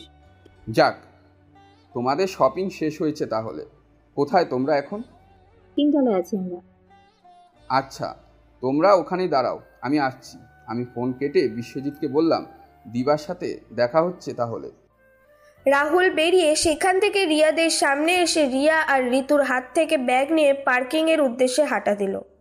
গাড়ির কাছে এসে ব্যাগগুলো সামনের সিটে রেখে ড্রাইভিং সিটে রাহুল বসে পড়ে আর ঋতুরা বসে পড়ে গাড়িতে। তখন রিয়াকে রাহুল বলে, রিয়া নিধি কয়টায় আসবে সিলেট এয়ারপোর্টে? 4টায়। তাহলে এখন বাসায় না গিয়ে এয়ারপোর্টে চলে যাই, কি বলিস তুই? আমার কোনো সমস্যা নেই, আর তাছাড়া ভালোই হবে। আমি ঋতুকে বললাম, আপনার কোনো সমস্যা আছে বা বাসায় যাওয়ার তাড়া আছে? না। তারপর রাহুল গাড়ি নিয়ে সোজা এয়ারপোর্টে চলে গেল। 4:10 নিধিকে দেখতে পায় রিয়া আর ঋতু। রিয়া আর ঋতু নিধির সাথে কথা বলা শুরু করলো আর রাহুল নিধির ব্যাগগুলো নিয়ে গাড়ির ডিকিতে রেখে দেয়। তারপর রিয়া, নিধি আর ঋতু গাড়িতে এসে বসে। গাড়িতে বসতে গিয়ে বাঁধলো আরেক বিপত্তি। নিধি এসে বসে পড়ে সামনের সিটে আর রিয়া আর ঋতু বসে পড়ে পিছনের সিটে। নিধি কথা বলার ফাঁকে রাহুলের গায়ে হাত দিচ্ছিল, রাহুলকে জড়িয়ে ধরছিল আর ঋতুর আগে ফুঁসছিল। ঋতুকে রাখতে দেখে রিয়া বলে, রাহুল নিধির সাথে কথা বললেও পেছনে রিয়া আর ঋতুর কি কথা বলছে তাও শুনছে। খুব বেশি জ্বলছে বুঝি? মানে? না মানে নিধি আপু যেভাবে রাহুলকে জড়িয়ে ধরেছে তাতে তো তোর মনে হয় খুব জ্বলছে। এই ঋতু চৌধুরী কাউকে দেখে জেলাস ফিল করবে, তুই ভাবলে কি করে? সেটা দেখেই বোঝা যাচ্ছে। একটু জোরেই বললাম, চুপ করবি তুই? ঋতুর চেঁচানো শব্দ শুনে রাহুল বুঝতে পারলো ঋতু রেগে আছে, তাই আর কোনো কথা বলল না। নিধি তো কিছু বুঝতেই পারছে না, তার উপর কেউ আর কোনো কথা বলল না। বাসায় এসে যে যার রুমে চলে যায়। রাহুল রুমে এসে ফ্রেশ হয়ে এসে সবেমাত্র বিছানায় বসে আছে, তখন দরজায় কেউ কড়া নাড়ল। তখন রাহুল গিয়ে দরজা খুলে দিয়ে দেখে ঋতু দাঁড়িয়ে আছে। ঋতু রাহুলকে কোনো কথা না বলে রুমে ঢুকে পড়ে। তখন রাহুল বলে, কি হলো, আপনি এই রুমে? নিধির সাথে এত কথা বলিস কেন? আর নিধি তোকে জড়িয়ে ধরে কেন? আমি কি বলবো, এই মেয়ে তো আমার সাথে কথা বলে আমাকে জড়িয়ে ধরে। তুই না করতে পারিস না ওই মেয়েকে? আমি যদি নিধিকে না করি তাহলে নিধি কষ্ট পাবে। আর তো কি? না কিছু না। শোন, এই ব্যাগে একটা নীল পাঞ্জাবি আছে, এটা পরে আজকে যাবি। বলছি, আমি যা দেখতে পাচ্ছি সেটা কি আপনিও দেখতে পাচ্ছেন? মানে? না, আপনি তো আমায় সহ্যই করতে পারেন না, আর আমার জন্য পাঞ্জাবি নিয়ে আসছেন। ব্যাপারটা কেমন জানি লাগছে আমার কাছে। আমি তো চাই না তোর মতো মুচির জন্য আমার মান সম্মান প্লাস্টিক হয়ে যা, তাই এনেছি এটা। ও আচ্ছা। ঋতু চলে যায় রুম থেকে। রাহুল দরজা লাগিয়ে দিয়ে এসে মাথায় হাত দিয়ে মাথা নিচু করে বসে আছে। বারবার ঋতু তাকে মুচির ছেলে বলে অপমান করে, কিন্তু রাহুল কিছু বলতে পারে না, আর বলবেই বা কি করে, কারণ ঋতু তো আর মিছে কিছু বলছে না। সন্ধ্যাবেলা রাহুল ঋতুর দেওয়া পাঞ্জাবি পরে নিচে এসে বসে আছে। ছোট আম্মু, ছোট আব্বু, রিয়া, নিধি আর ঋতু রেডি হচ্ছে। তখন রাহুলের ফোন বেজে ওঠে। রাহুল ফোন রিসিভ করতেই ঋতু বলে, কই তুই? নিচে আছি আমি। আমার রুমে আয়। আসছি বলে ফোন কেটে দিলাম। আবার কি বলবে আর কি যে করতে বলবে কে জানে। আমি ঋতুর দরজার কাছে গিয়ে দরজার কড়া নাড়লাম। তখন ঋতু বলল, দরজা খোলা আছে, আয় ভিতরে আয়। ঋতু পেটিকোট আর ব্লাউজ পরে আছে। আমি তাড়াতাড়ি করে পিছন ঘুরে বললাম, এই আপনি কি করছেন? শাড়ি পরে নিন, আমি পরে আসছি। রুম থেকে বের হয়ে গেলে খবর আছে। আমার শাড়ি পরিয়ে দে তো। কেন, নিজে পরতে পারেন না? না। এত বড় হয়ে গেছেন, কোনো কাজ করতে পারেন না? পারেন তো শুধু আমায় অপমান করতে আর ঝগড়া করতে। কি বললি? ঠিকই বলেছি। আমি তাহলে ছোট আম্মুকে বলছি। মাকে বলার হলে তো মাকেই বলতাম, তোকে বলতাম কিসের জন্য? নে শাড়িটা পরিয়ে দে। না, পারবো না। সব কিছুই তো দেখে নিয়েছিস, তাহলে এত ঢং করছিস কেন? তাড়াতাড়ি শাড়ি পরিয়ে দে, না হলে তোর অবস্থা খারাপ করে দেব। নিরুপায় হয়ে ঋতুকে শাড়ি পরিয়ে দিতে লাগলাম। শাড়ি গুজে দেওয়ার সময় ঋতুর পেটে আমার হাতে স্পর্শ লাগছিল। মাটির দিকে তাকিয়ে রাহুল যখন ঋতুকে শাড়ি পরাচ্ছিল তখন রাহুলের হাত ঋতুর পেটে স্পর্শ করছিল, আর ঋতুর ইচ্ছে করছিল রাহুলকে জড়িয়ে ধরতে, কিন্তু ঋতু কিসের যেন অদৃশ্য বাধার জন্য ধরতে পারছিল না। পরানো হয়ে গেছে, আপনি আসুন, আমি নিচে আসছি। কিছুক্ষণ পরে ঋতু নিচে এসে রাহুলকে বলে, কেমন লাগছে আমায় দেখতে?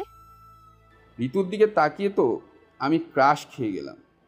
ঋতুকে দেখতে কোনো পরীর থেকে কম সুন্দর লাগছে না।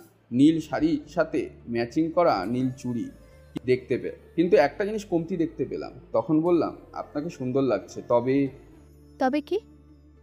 চুলগুলো খোপা করে তার সাথে বেলি ফুলের মালা থাকলে আরো সুন্দর লাগতো।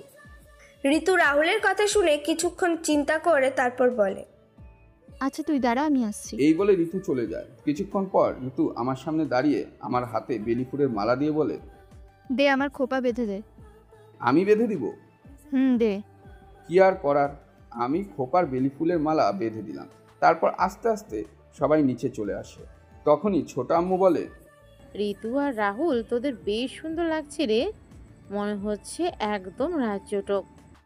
কোথাও যদি বেস্ট কাপল কন্টেস্ট হতো তাহলে আপু আর রাহুল ভাইয়াই তোরাই নির্বাচিত হতি। এই কাপল জুটির সাথে তো একটা সেলফি তুলতে হচ্ছে। সবাই মিলে গাড়িতে গিয়ে বসে। একটা গাড়িতে রাহুল, ঋতু, রিয়া, নিধি, আর অন্য গাড়িতে ছোট আম্মু আর ছোট আপু। ঋতু এবার কোনো ভুল করেনি। ঋতু এবার রাহুলের পাশের সিটেই বসে আছে, আর ঋতু মনে মনে বলছে, এবার আমার মনের কথা রাহুলকে বলে দেব। আমি আর কখনো রাহুলের সাথে খারাপ ব্যবহার করব না। গাধাটাকে কখন যে ভালোবেসে ফেললাম নিজেই বুঝতে পারিনি। চেয়েছিলাম গাধাটাকে একটু শাস্তি দিতে, কিন্তু শাস্তি দেব না, বরং ভালোবাসবো। ওই দিন রাতে এমনটা করা আমার ঠিক হয়নি। আজকে বাসায় ফেরার সময় রাহুলকে আমার মনের কথা জানিয়ে দেব। আচ্ছা, রাহুল কি আমায় আপন করে নেবে না দূরে ঠেলে দেবে? যা হবার হবে। আজকেই আমি আমার মনের কথা বলবো। রাহুলকে পরেরটা পরে চিন্তা করা যাবে। কিছুক্ষণ পর রাহুলরা চলে আসে দিবাদের বাসায়। গাড়ি থেকে সবাই নেমে যায়, শুধু ঋতু ছাড়া। তখন রাহুল ঋতুকে বলে, কি হলো, আপনি যাবেন না? যাব, তোমার সাথে। আমার সাথে কেন? ওটা তুই বুঝবি না। আমি গেলেই তো আবার মেয়েদের সাথে কথা বলবি, আর মেয়েরা তোকে জড়িয়ে ধরবে। মেয়েরা জড়িয়ে ধরলে আপনার কি? আর কয়েকদিন পর তো আমাদের ডিভোর্স হয়ে যাবে। তারপর আমায় আর বিয়ে করতে হবে না। বিয়ের কথা মুখে আবার আনলে তোকে খুন করে ফেলবো। আর ডিভোর্সটা হচ্ছে না, তুই সারা জীবনের জন্য আমার। মানে? রাতে বুঝতে পারবি। এখন আর কোনো কথা না বলে চল, অনুষ্ঠান শুরু হয়ে যাবে। তারপর সবাই সাথে ঋতু আর রাহুল একসাথে দিবাদের বাসায় প্রবেশ করে। আর বাসায় সবাই রাহুল আর ঋতুর দিকে তাকিয়ে আছে। রাহুল চলে যায় তার বন্ধুদের কাছে, আর ঋতু দিবার সামনে গেলে দিবা ঋতুকে বলে, কিরে, ব্যাপার কি বলতো? কি ব্যাপার বলতো? দুজনেই ম্যাচিং করে পড়ে আসছিস, অথচ তুই তো রাহুলকে সহ্যই করতে পারিস না। আগের কথা বাদ দে, অতীতটা অতীত হয়ে গেছে। জানিস, একসময় রাহুলকে সহ্য করতে পারতাম না, কিন্তু এখন রাহুল আমার অভ্যাসে পরিণত হয়েছে। জানিস তো, রাহুলকে এবং ওর বাবা ও মাকে অনেক কথা বলে অপমান করেছি, কিন্তু একদিনও রাহুল আমায় কিছু বলেনি। রাহুলকে অনেক অপমান করেছি, কিন্তু প্রতি উত্তরে আমায় কিচ্ছু বলেনি। আমি হয়তো অনেক অনেক ভুল করেছি ওর সাথে, তাই আজকে রাতেই আমি সব কিছুর জন্য ওর কাছে ক্ষমা চাইবো। রাহুলের মতো ছেলে তুই কখনো পাবি না রে। তাই তো রাহুলকে আর ছাড়ছি না, একেবারে বেঁধে রাখবো আমার বাঁধনে। এদিকে নিধি দিবাদের বাড়ি ঘুরে দেখছে। তখন দিবা এমন কিছু শুনতে পায় যা সবার শোনার খুব প্রয়োজন। তখন দিবা সব কিছু ভিডিও করে নেয়। রিয়া এসে দিবাকে নিয়ে কিছু কাজে বাইরে চলে যায়। এদিকে রাহুল তার বন্ধুদের সাথে আড্ডা দিচ্ছিল। তখন হঠাৎ করে বিশ্বজিৎ বলে ওঠে, কি রাহুল, আজকে দুইজনে মেসিং করে আসলি যে? সেটা আমি বুঝতে পারছি না। কয়েকদিন ধরে দেখছি ঋতু কেমন যেন পাল্টে গেছে আর অদ্ভুত সব কাজ করছে। অদ্ভুত কাজ মানে? আরে, ঋতু বলে কোনো মেয়ের সাথে কথা বলবো না, আর আজকেই ডিভোর্সের কথা বলতে কেমন যেন রেগেও গিয়েছিল। তার মানে আমার ঋতু তোমায় ভালোবেসে ফেলেছে? এটা কখনো সম্ভব না রে ভাই। কেন সম্ভব না? কারণ আমি মুচির ছেলে, আর সেটা ও নিজেই বলেছে। 2টা মাস, তারপর সব শেষ। তবে সত্যি কথা বলতে ঋতুকে ভার্সিটিতে প্রথম দিক থেকেই ভালো লাগতো আমার, আর তারপর থেকে যে ঋতুকে ভালোবেসে ফেলেছি সেটা নিজেই বুঝতে পারিনি। তবে চিন্তা নেই, জানিস তো, গরিব আর ছোট লোক মুচিদের জীবনে সুখ হচ্ছে আকাশের চাঁদ হাতে পাওয়ার মতো, হয়তো সেই চাঁদ কখনোই পাবো না, তাই তো কালো সেই অমাবস্যাকেই সঙ্গী করে নিয়েছি। রাহুল তার বন্ধুদের কথা বলছিল, হঠাৎ করে চোখ পড়ে একজনের উপর। রাহুল হাসি সে দেখিয়ে এগিয়ে যায়। রাহুল যখন যাচ্ছিল তখন রাহুল শুনতে পায় ঋতু বান্ধবীরা ঋতুকে বলছে, তাহলে তুই তোর প্ল্যান মাফিকই কাজ করছিস। তো প্ল্যান যদি সাকসেসফুল হয়ে যায় তাহলে তুই ভার্সিটির সবার প্রিয় ও ভালো ছাত্রী হয়ে যাবি। আমি কথাগুলো শুনে হালকা একটা হাসি দিলাম, আর সেদিকে না গিয়ে একটা জায়গায় বসে পড়লাম। চিন্তা করতে লাগলাম, বড়লোকের মেয়েরা তাদের স্বার্থ হাসিল করার জন্য কত কিছুই না করতে পারে। আমি হঠাৎ করে পাশে তাকিয়ে দেখলাম একটা রুমের বাইরে একটা ছেলে আর একটা মেয়ে কী নিয়ে যেন কথা কাটাকাটি করছে। তারপর ছেলেটা মেয়েটাকে জোর করে নিয়ে রুমে চলে গেল। ব্যাপারটা আমার কাছে ভালো লাগলো না, তাই আমিও চলে গেলাম সেই রুমের কাছে। আমি রুমের কাছে গিয়ে দরজা ধাক্কাধাক্কি শুরু করলাম। আচমকা কেউ দরজা খুলে আমাকে ভিতরে টেনে নিল। আমি রুমে ঢুকে তো অবাক, কারণ আমার সামনে দাঁড়িয়ে আছে দিবার, সাথে সকালে আসে তার বান্ধবী, আর সাথে হৃদয়ও। আমি তখন দিবার বান্ধবী ময়নাকে বললাম, হৃদয় না তোকে ভিতরে জোর করে নিয়ে আসছে? এসব নাটক ছিল। নাটক মানে? শোন তাহলে। তারপর ময়না যা বলল তাতে তো আমার মাথায় যেন রক্ত উঠে গেল। আমি তখন উঠে যেই বের হতে যাব তখনই কেউ আমার মাথায় আঘাত করে, আর সাথে সাথে মাটিতে পড়ে যায়। কিছুক্ষণ পরে রাহুলের জ্ঞান ফিরলে রাহুল দেখতে পায় সবাই তার সামনে বসে আছে। রাহুল ঋতুর দিকে তাকিয়ে দেখলো চোখ ফুলে আছে, আর রাগের হাসি খুশি মুখটা কেমন জানি মলিন হয়ে আছে। পাশে তাকিয়ে রাহুল দেখতে পায় ছোট আম্মু আর ছোট আব্বু মাথা নিচু করে বসে আছে। তখন রাহুল বলে, ছোট আব্বু, ছোট আম্মু, কি হয়েছে? তোমরা এভাবে বসে আছো কেন? রাহুলের কথা শুনে সবাই রাহুলের দিকে তাকায়। রাহুল সবার তাকানো দেখে বুঝতে পারলো তার দিকে কেউ ভালো নজরে দেখছে না। তখন রাহুল তার পাশে তাকিয়ে দেখে ময়লার চাদর গায়ে জড়িয়ে বসে আছে। তারপর নিজের দিকে তাকিয়ে দেখতে পায় তার পাঞ্জাবির কিছুটা অংশ ছেঁড়া, আর সে শর্ট প্যান্ট পরে আছে। তাহলে রাহুল ময়নাকে বলে, ময়না, তুই এখানে আর এভাবে চাদর জড়িয়ে বসে আছিস যে? কান্না করে বললাম, তুই আমার সাথে এমনটা কেন করলি? তোকে তো ভালোই মনে করেছিলাম, কিন্তু আমার সর্বনাশ করে ফেললি। তুই যে ছোট লোক মুচির ছিলে সেটা প্রমাণ করে দিলি। ময়না, কি বলছিস তুই এসব? আমি তোর সাথে আবার কি করলাম? আর মুখ সামলে কথা বলবি। তখন হৃদয় রাহুলের কলার চেপে ধরে কয়েকটা ছবি দেখিয়ে বলে, কুত্তার বাচ্চা, মুচির বাচ্চা মুচি, তুই কি করেছিস দেখ। একটা মেয়ের সাথে কি করে এটা করতে পারলি তুই? আমি ছবিগুলো দেখে তো অবাক, কারণ আমি বস্ত্রহীন অবস্থায় ময়নাকে জড়িয়ে ধরে রয়েছিলাম। আরেকটা ছবিতে আমি ময়নাকে লিপ কিস করছি। তখন আমি আমার প্যান্টটা পরে ছোট আম্মুর সামনে গিয়ে বললাম, ছোট আম্মু, তুমি বিশ্বাস করো, আমি কিচ্ছু জানি না এসবের। ওই সময় ময়না আর হৃদয় সবাই এই কাজ করে একই কথা বলে, তোকে তো মেরে ফেলা উচিত। ছোট আম্মু রুম থেকে বের হয়ে গেল। আমি তখন ঋতুর সামনে গিয়ে ঋতুকে ধরে বললাম, ঋতু, বিশ্বাস করো, আমি কিচ্ছু করিনি। এসব কিছু মিথ্যে বলছে ওরা, এসব কিছু সাজানো। মিতু, তুমি একটিবার আমার কথা বিশ্বাস করো। ঋতু তার হাত রাহুলের হাত থেকে এক টানে ছাড়িয়ে নিয়ে ঋতুর পায়ে থাকা জুতা হাতে নিয়ে রাহুলকে জুতা দিয়ে মারতে শুরু করলো। রাহুল অবাক হয়ে ঋতুর দিকে তাকিয়ে রইল। সবাই তাকিয়ে দেখছে। মামুন, বিশ্বজিৎ, রাহাত, সামিরা, মিথিলা অন্যদিকে ফিরে আছে। ঋতু রাহুলকে মারতে মারতে শুরু করে, তখন মামুন, বিশ্বজিৎ, রাহাত সবাই মিলে আটকালো। তখন ঋতু বলতে শুরু করলো, কোনো কথা বলছি না, শুধু চোখ দিয়ে জল পড়ছে। আমি সবার দিকে তাকালাম, বুঝতে পারলাম আমার কথার কোনো দাম নেই, তাই চুপ করে রইলাম। তখন কান্না মিশ্রিত কণ্ঠে ঋতুকে বলতে যাব, তখনই ঋতু বলে, মুচির বাচ্চা, তোর চরিত্র এমন হবে আমি জানলে তোকে কখনো ভালোবাসতাম না, আর বিয়েও করতাম না। ঋতু, আমি এসব কিচ্ছু করিনি। রাহুল কথাটা বলার পরই ঋতু সবার সামনে রাহুলকে আবার জুতা দিয়ে বাড়ি মারতে লাগলো। তখন ঋতু বলে, চুপ ছোট লোকের বাচ্চা, চুপ তুই। তোর যদি মেয়েদের শরীরের প্রতি এতই নেশা তাহলে আমায় বলতি, আমি তোর সকল নেশা মিটিয়ে দিতাম। আসলে তোর বাবা মাও মনে হয় এমন, তাই তুইও হয়েছিস এরকম।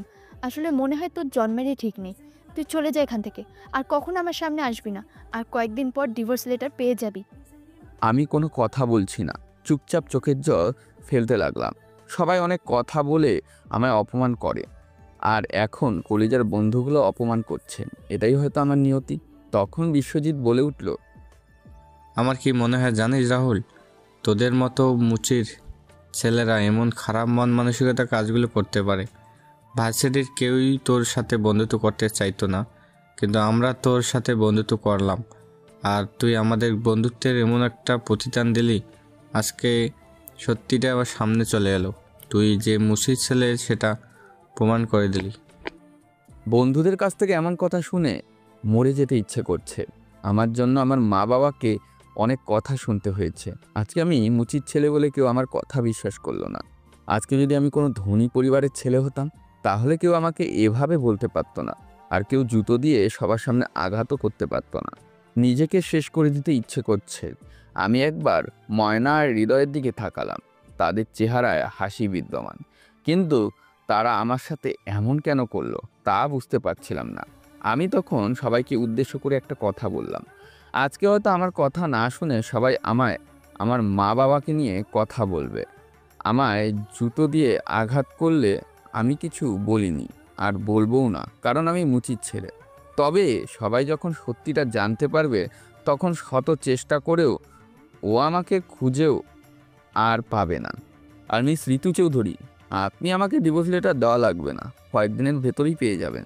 তবে এটা সত্যি, আমি আপনাকে ভালোবাসি, আর ভালোবেসে যাব আজীবন। আসি, ভালো থাকবেন। রাহুল কথাগুলো বলে চোখের জল মুছে সেখান থেকে বের হয়ে আসলো, আর মনে মনে চিন্তা করে তার এই কলঙ্কিত জীবন রাখবে না।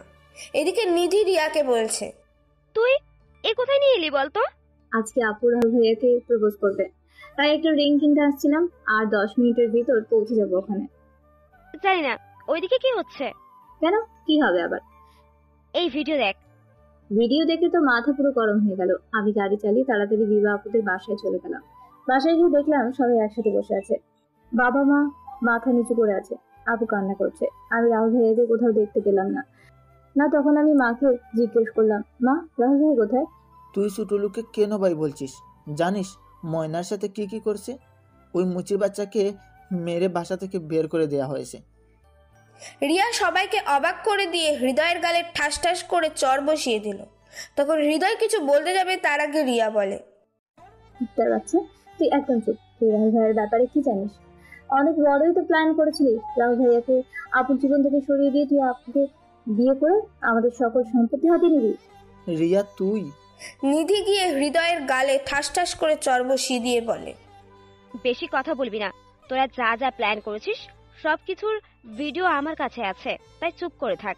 নিধি, রিয়া তোর কি বলছিস এসব? আর হৃদয়কে মারছিস কেন? বাবা আগে বলো রাহুল ভাই কোথায়? রাহুল, তারপর তাকে মেরে বের করে দেওয়া হয়েছে। বাহ, এই না হলে আমার মা বাবা আর আপু ঋতু আপুর সামনে গিয়ে বললাম, আচ্ছা তুই কি সত্যি রাহুল ভাইকে ভালোবাসতি, না রাহুল ভাইয়ের কাছ থেকে বদলা নেওয়ার জন্য বিয়ে করেছিলি? রিয়া, কি বলছিস তুই? আমি তো সত্যি ভালোবাসতাম ওই মুচির বাচ্চাকে, কিন্তু এখনো ভালোবাসি না, আর ভালোবাসবও না। ও আচ্ছা। তারপর রিয়া, রাহাত আর বিশ্বজিতের সামনে গিয়ে বলে, বন্ধুত্বের আজকের এই একটা দৃষ্টান্ত আপনারা স্থাপন করলেন। যেই বন্ধুত্বটা সব থেকে বেশি ভালোবাসতো তার বন্ধুদের আজকে সেই বন্ধুরাই তাকে ধর্ষক বলে নানান অপমান আর নানান কথা বলে অপমান অপবাদ দিয়ে বের করে দিলেন। আপনাদের মানুষ বলতে আমার রুচিতে পাচ্ছে। যেই বন্ধু যেই মানুষটার সাথে এতদিন কাটালেন, আজকে তার কথা না শুনেই তাকে এই সমাজের একটা বড় উপাধি ধর্ষক বলে দিলেন। রিয়া, একটু ক্লিয়ার করে বলবি কি করতে চাস? বলছি শুনো, দিবা আপু, নিধি আপু ভিডিওটা টিভির সাথে কানেক্ট করো। তারপর নিধি ভিডিওটা টিভিতে কানেক্ট করে তখন একটা ভিডিও চালু হলো। ভিডিওতে দেখা যায় হৃদয় আর ময়না অধলগ্ন অবস্থায় বিছানায় শুয়ে আছে, আর হৃদয় ময়নার সাথে কথা বলছে। এতদিনের প্ল্যানটা মনে হয় ফেল হয়ে যাবে রে ময়না। কিসের প্ল্যান? ঋতুকে আমি বিয়ে করে ওর সকল সম্পত্তি নিজের নামে করে নিব, কিন্তু রাহুল এসে সব কিছু গোলমাল করে দিল। কি রে? 1 বছর আগে ঋতুকে তুলে আনার জন্য আমার লোক পাঠাই, কিন্তু তখন রাহুল কোথা থেকে এসে ঋতুকে বাঁচিয়ে নেয়। ভাগ্য ভালো ছিল, ঋতু রাহুলকে দেখার আগেই অজ্ঞান হয়ে যায়। তারপর রাহুল ঋতুকে নিয়ে হাসপাতালে চলে যায়। তার কয়েকদিন পরে রাহুলকে আমি আমাদের ভার্সিটি থেকে বেশ অবাক হই।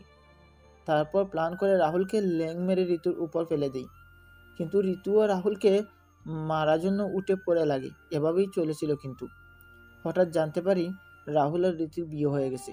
তখন থেকে একটা সুযোগের অপেক্ষা করতে থাকি, রাহুলকে কিভাবে ঋতুর থেকে দূর করা যায়, কিন্তু কিছুই করতে পারছি না। চিন্তা নেই, আজকে হয়ে যাবে। কি করে? রাহুলকে এই রুমের ভিতরে এনে ঋতু ওরা তার বাবা মাকে নিয়ে কিছু খারাপ কথা বলবে। তারপর ও যে সামনে এগোবে তখন ওর মাথায় আঘাত করে ও শরীরে ড্রাগস ইনজেক্ট করে আমার উপর রেখে সেগুলোর ছবি তুলে সবাইকে দেখিয়ে দেবে। তাহলে ঋতুর থেকে রাহুল দূরে আর আমাদের পথ পরিষ্কার হয়ে যাবে। সবাই সবকিছু শুনে হৃদয় আর ময়নাকে মারা শুরু করে, আর এইদিকে ঋতুর কান্নার বেগ বাড়তে থাকে। ঋতুর চিৎকার দিয়ে কান্না করছে আর বলছে, এটা আমি কি করলাম? যাকে ভালোবাসলাম আজকে তার সাথে আমার পশুর মতো ব্যবহার করেছি। সবার সামনে আমি তাকে জুতো দিয়ে আঘাত করেছি, তার বাবা আর মাকে নিয়ে কথা বলেছি। আমি কেন একবার তার কথাগুলো শুনতে চাইলাম না? কেন কেন কেন? রিয়া নিধি ঋতুকে সান্ত্বনা করার চেষ্টা করছে। ঋতু তার মাকে জড়িয়ে বলছে, মা, আমি এটা কি করে করতে পারলাম রাহুলের সাথে? কেন আমি তার কথা একটাবার শুনলাম না? ও মা, আমার রাহুলকে আমার কাছে ফিরিয়ে এনে দাও না। চিন্তা করিস না মা, সব ঠিক হয়ে যাবে, রাহুলও ফিরে আসবে। ঋতু কান্না করতে করতে পুরো পাগল হয়ে গেছে। ঋতুর বাবা পুলিশকে ডেকে বলে হৃদয় আর ময়নাকে নিয়ে যেতে। সবাই ময়না আর হৃদয়কে মেরে মেরে আধমরা করে ফেলেছে। এদিকে রাহুল রাস্তা দিয়ে হাঁটছে, হঠাৎ করে রাহুলের মাথার চক্কর দিয়ে ওঠে। রাহুল ঝাপসা চোখে দেখতে পায় তার দিকে একটা গাড়ি আসছে। তখন রাহুলের মুখে হাসি ফুটে ওঠে। গাড়িটা কাছে আসতেই কে জানি পিছন থেকে রাহুলকে টান দিল আর রাহুল অজ্ঞান হয়ে গেল। পরের দিন দুপুরে আমার ঘুম ভাঙে, মাথাটা কেমন জানি চক্কর দিচ্ছে। তারপর কালকের কথা মনে হতেই মনটা কালো হয়ে গেল। আচ্ছা, কালকে তো একটা গাড়ি আমার সামনে দিয়ে এসেছিল, তাহলে আমি বেঁচে গেলাম কি করে? তখন দরজা খোলার শব্দে দরজার দিকে তাকিয়ে বেশ অবাক হলাম, কারণ দরজা খুলে রুমে প্রবেশ করেছে মামুন। তুই এখানে? আমি। আমায় বাঁচালি কেন তুই?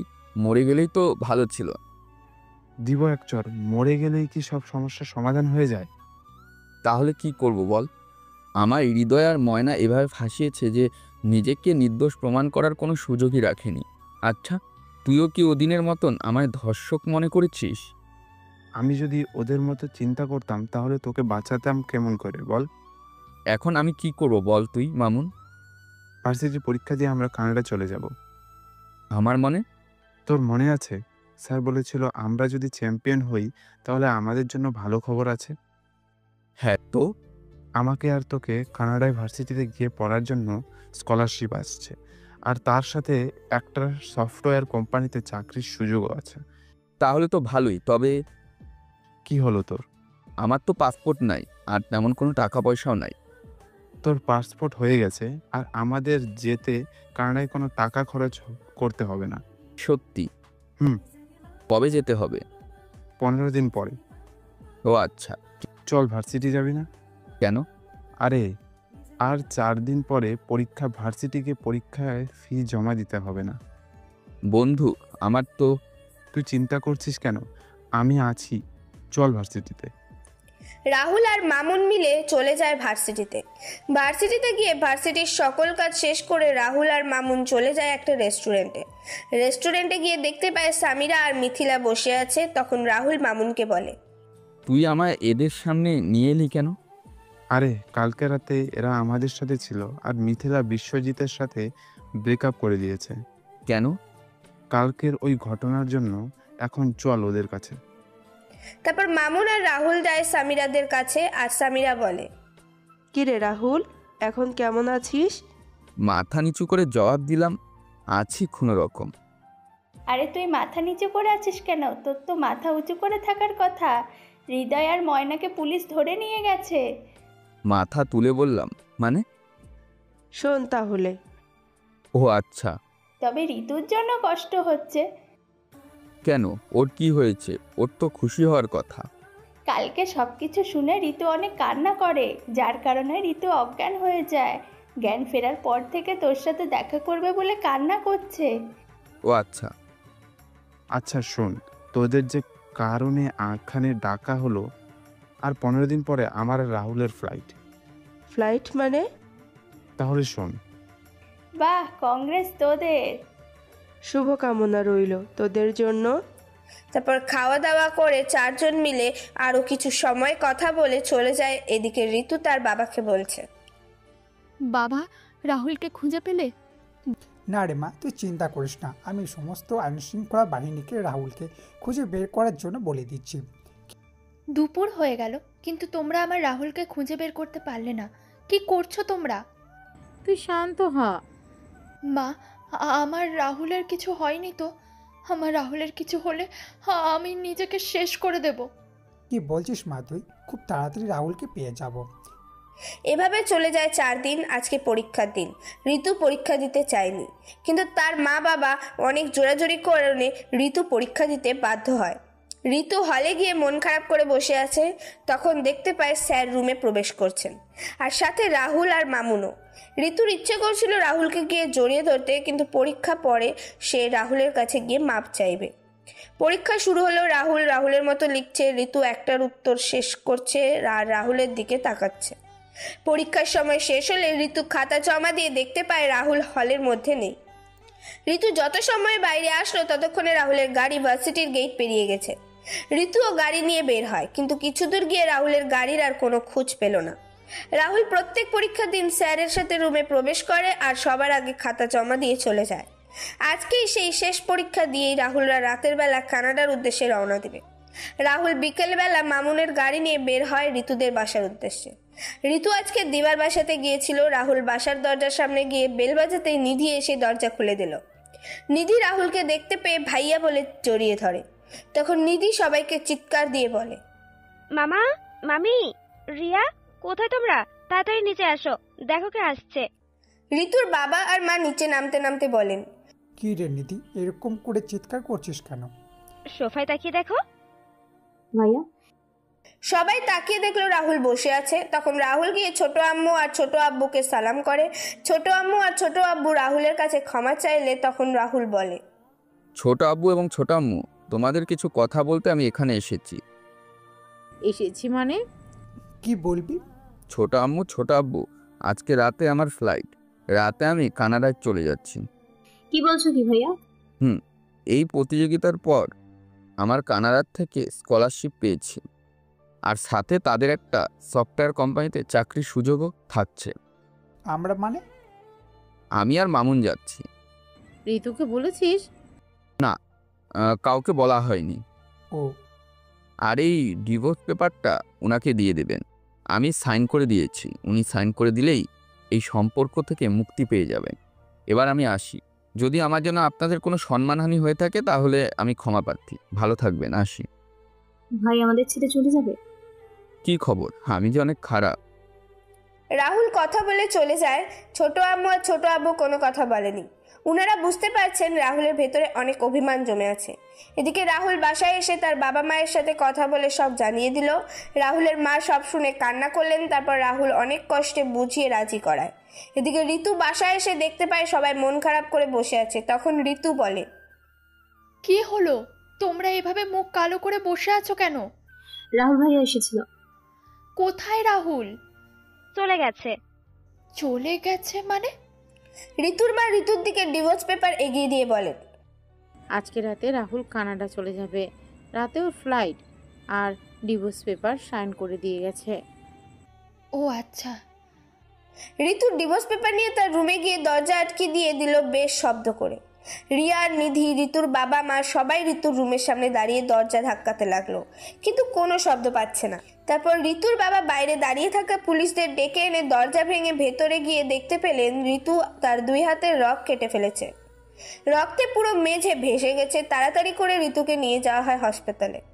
সবাই অপারেশন থিয়েটারে বাইরে দাঁড়িয়ে আছে। এদিকে মামুন আর রাহুল বাসা থেকে বেরিয়ে পড়ে এয়ারপোর্টের উদ্দেশ্যে। এয়ারপোর্টে গিয়ে রাহুল সকল ফর্মালিটি শেষ করে যখন ইমিগ্রেশনে শেষ করে ভেতরে যাবে, তখন সেখানে দায়িত্বে থাকা সকল আইন শৃঙ্খলা রক্ষাকারী বাহিনীর সবাই রাহুল আর মামুনকে ঘিরে ফেলে। তারপর তাদের নিয়ে একটা রুমে বসিয়ে রাখে। তখন রাহুল অফিসারকে বলে, অফিসার, কি সমস্যা? হঠাৎ করে আমাদের এভাবে আটকে রাখলেন কেন? আমাদের ফ্লাইট দেরি হয়ে যাবে। স্যার, ওপর থেকে অর্ডার এসেছে আমাদের বিমানে ওঠা থেকে আটকা রাখার জন্য।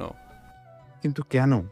তখন ওই ঋতুর বাবা ভেতরে ঢুকতে ঢুকতে বলেন, আমি বলেছি কেন ছোট আব্বু? তোকে আমার সাথে হাসপাতালে যেতে হবে।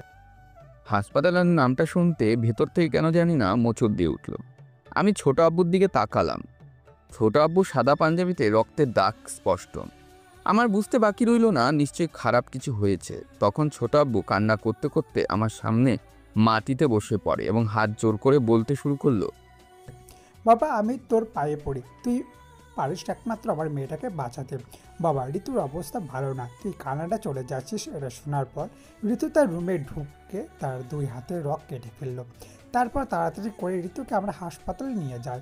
ঋতুকে অপারেশন থিয়েটারে রেখে আমি তোর কাছে ছুটে এসেছি। এখন আমি তোর কাছে আমার মেয়ের প্রাণ ভিক্ষা চাইছি।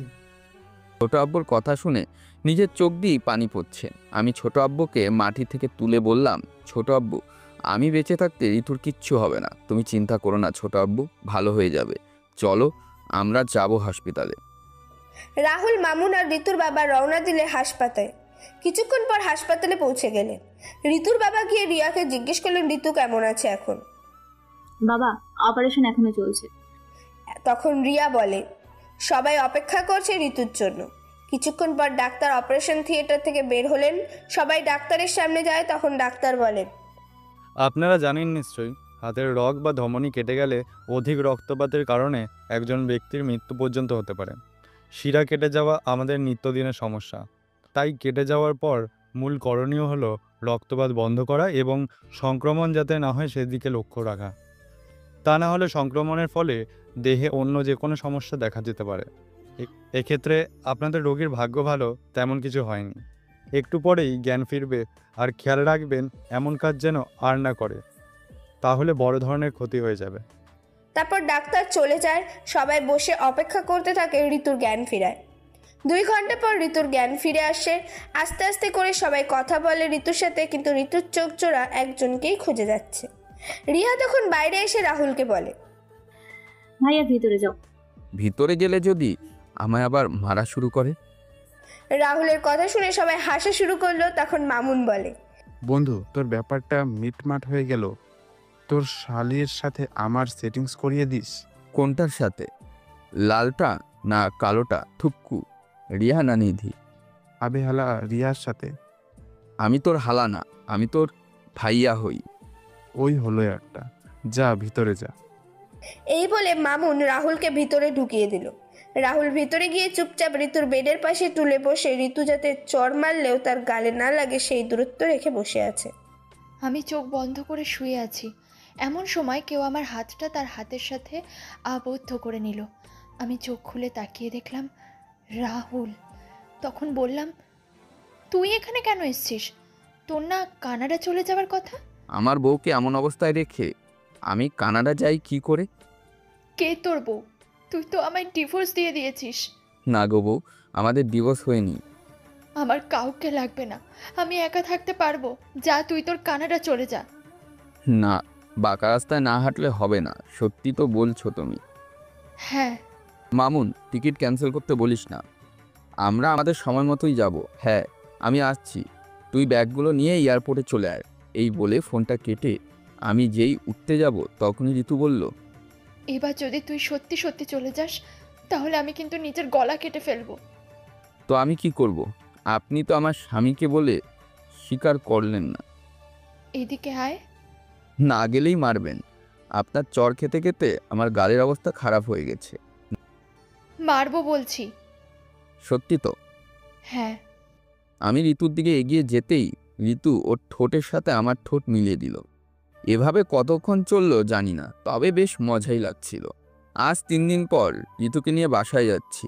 আর স্যারের সাথে কথা বলে কানাডায় যাওয়ার তারিখ 1 মাস পিছিয়ে দিয়েছি। ঋতু আমায় জড়িয়ে ধরে আছে।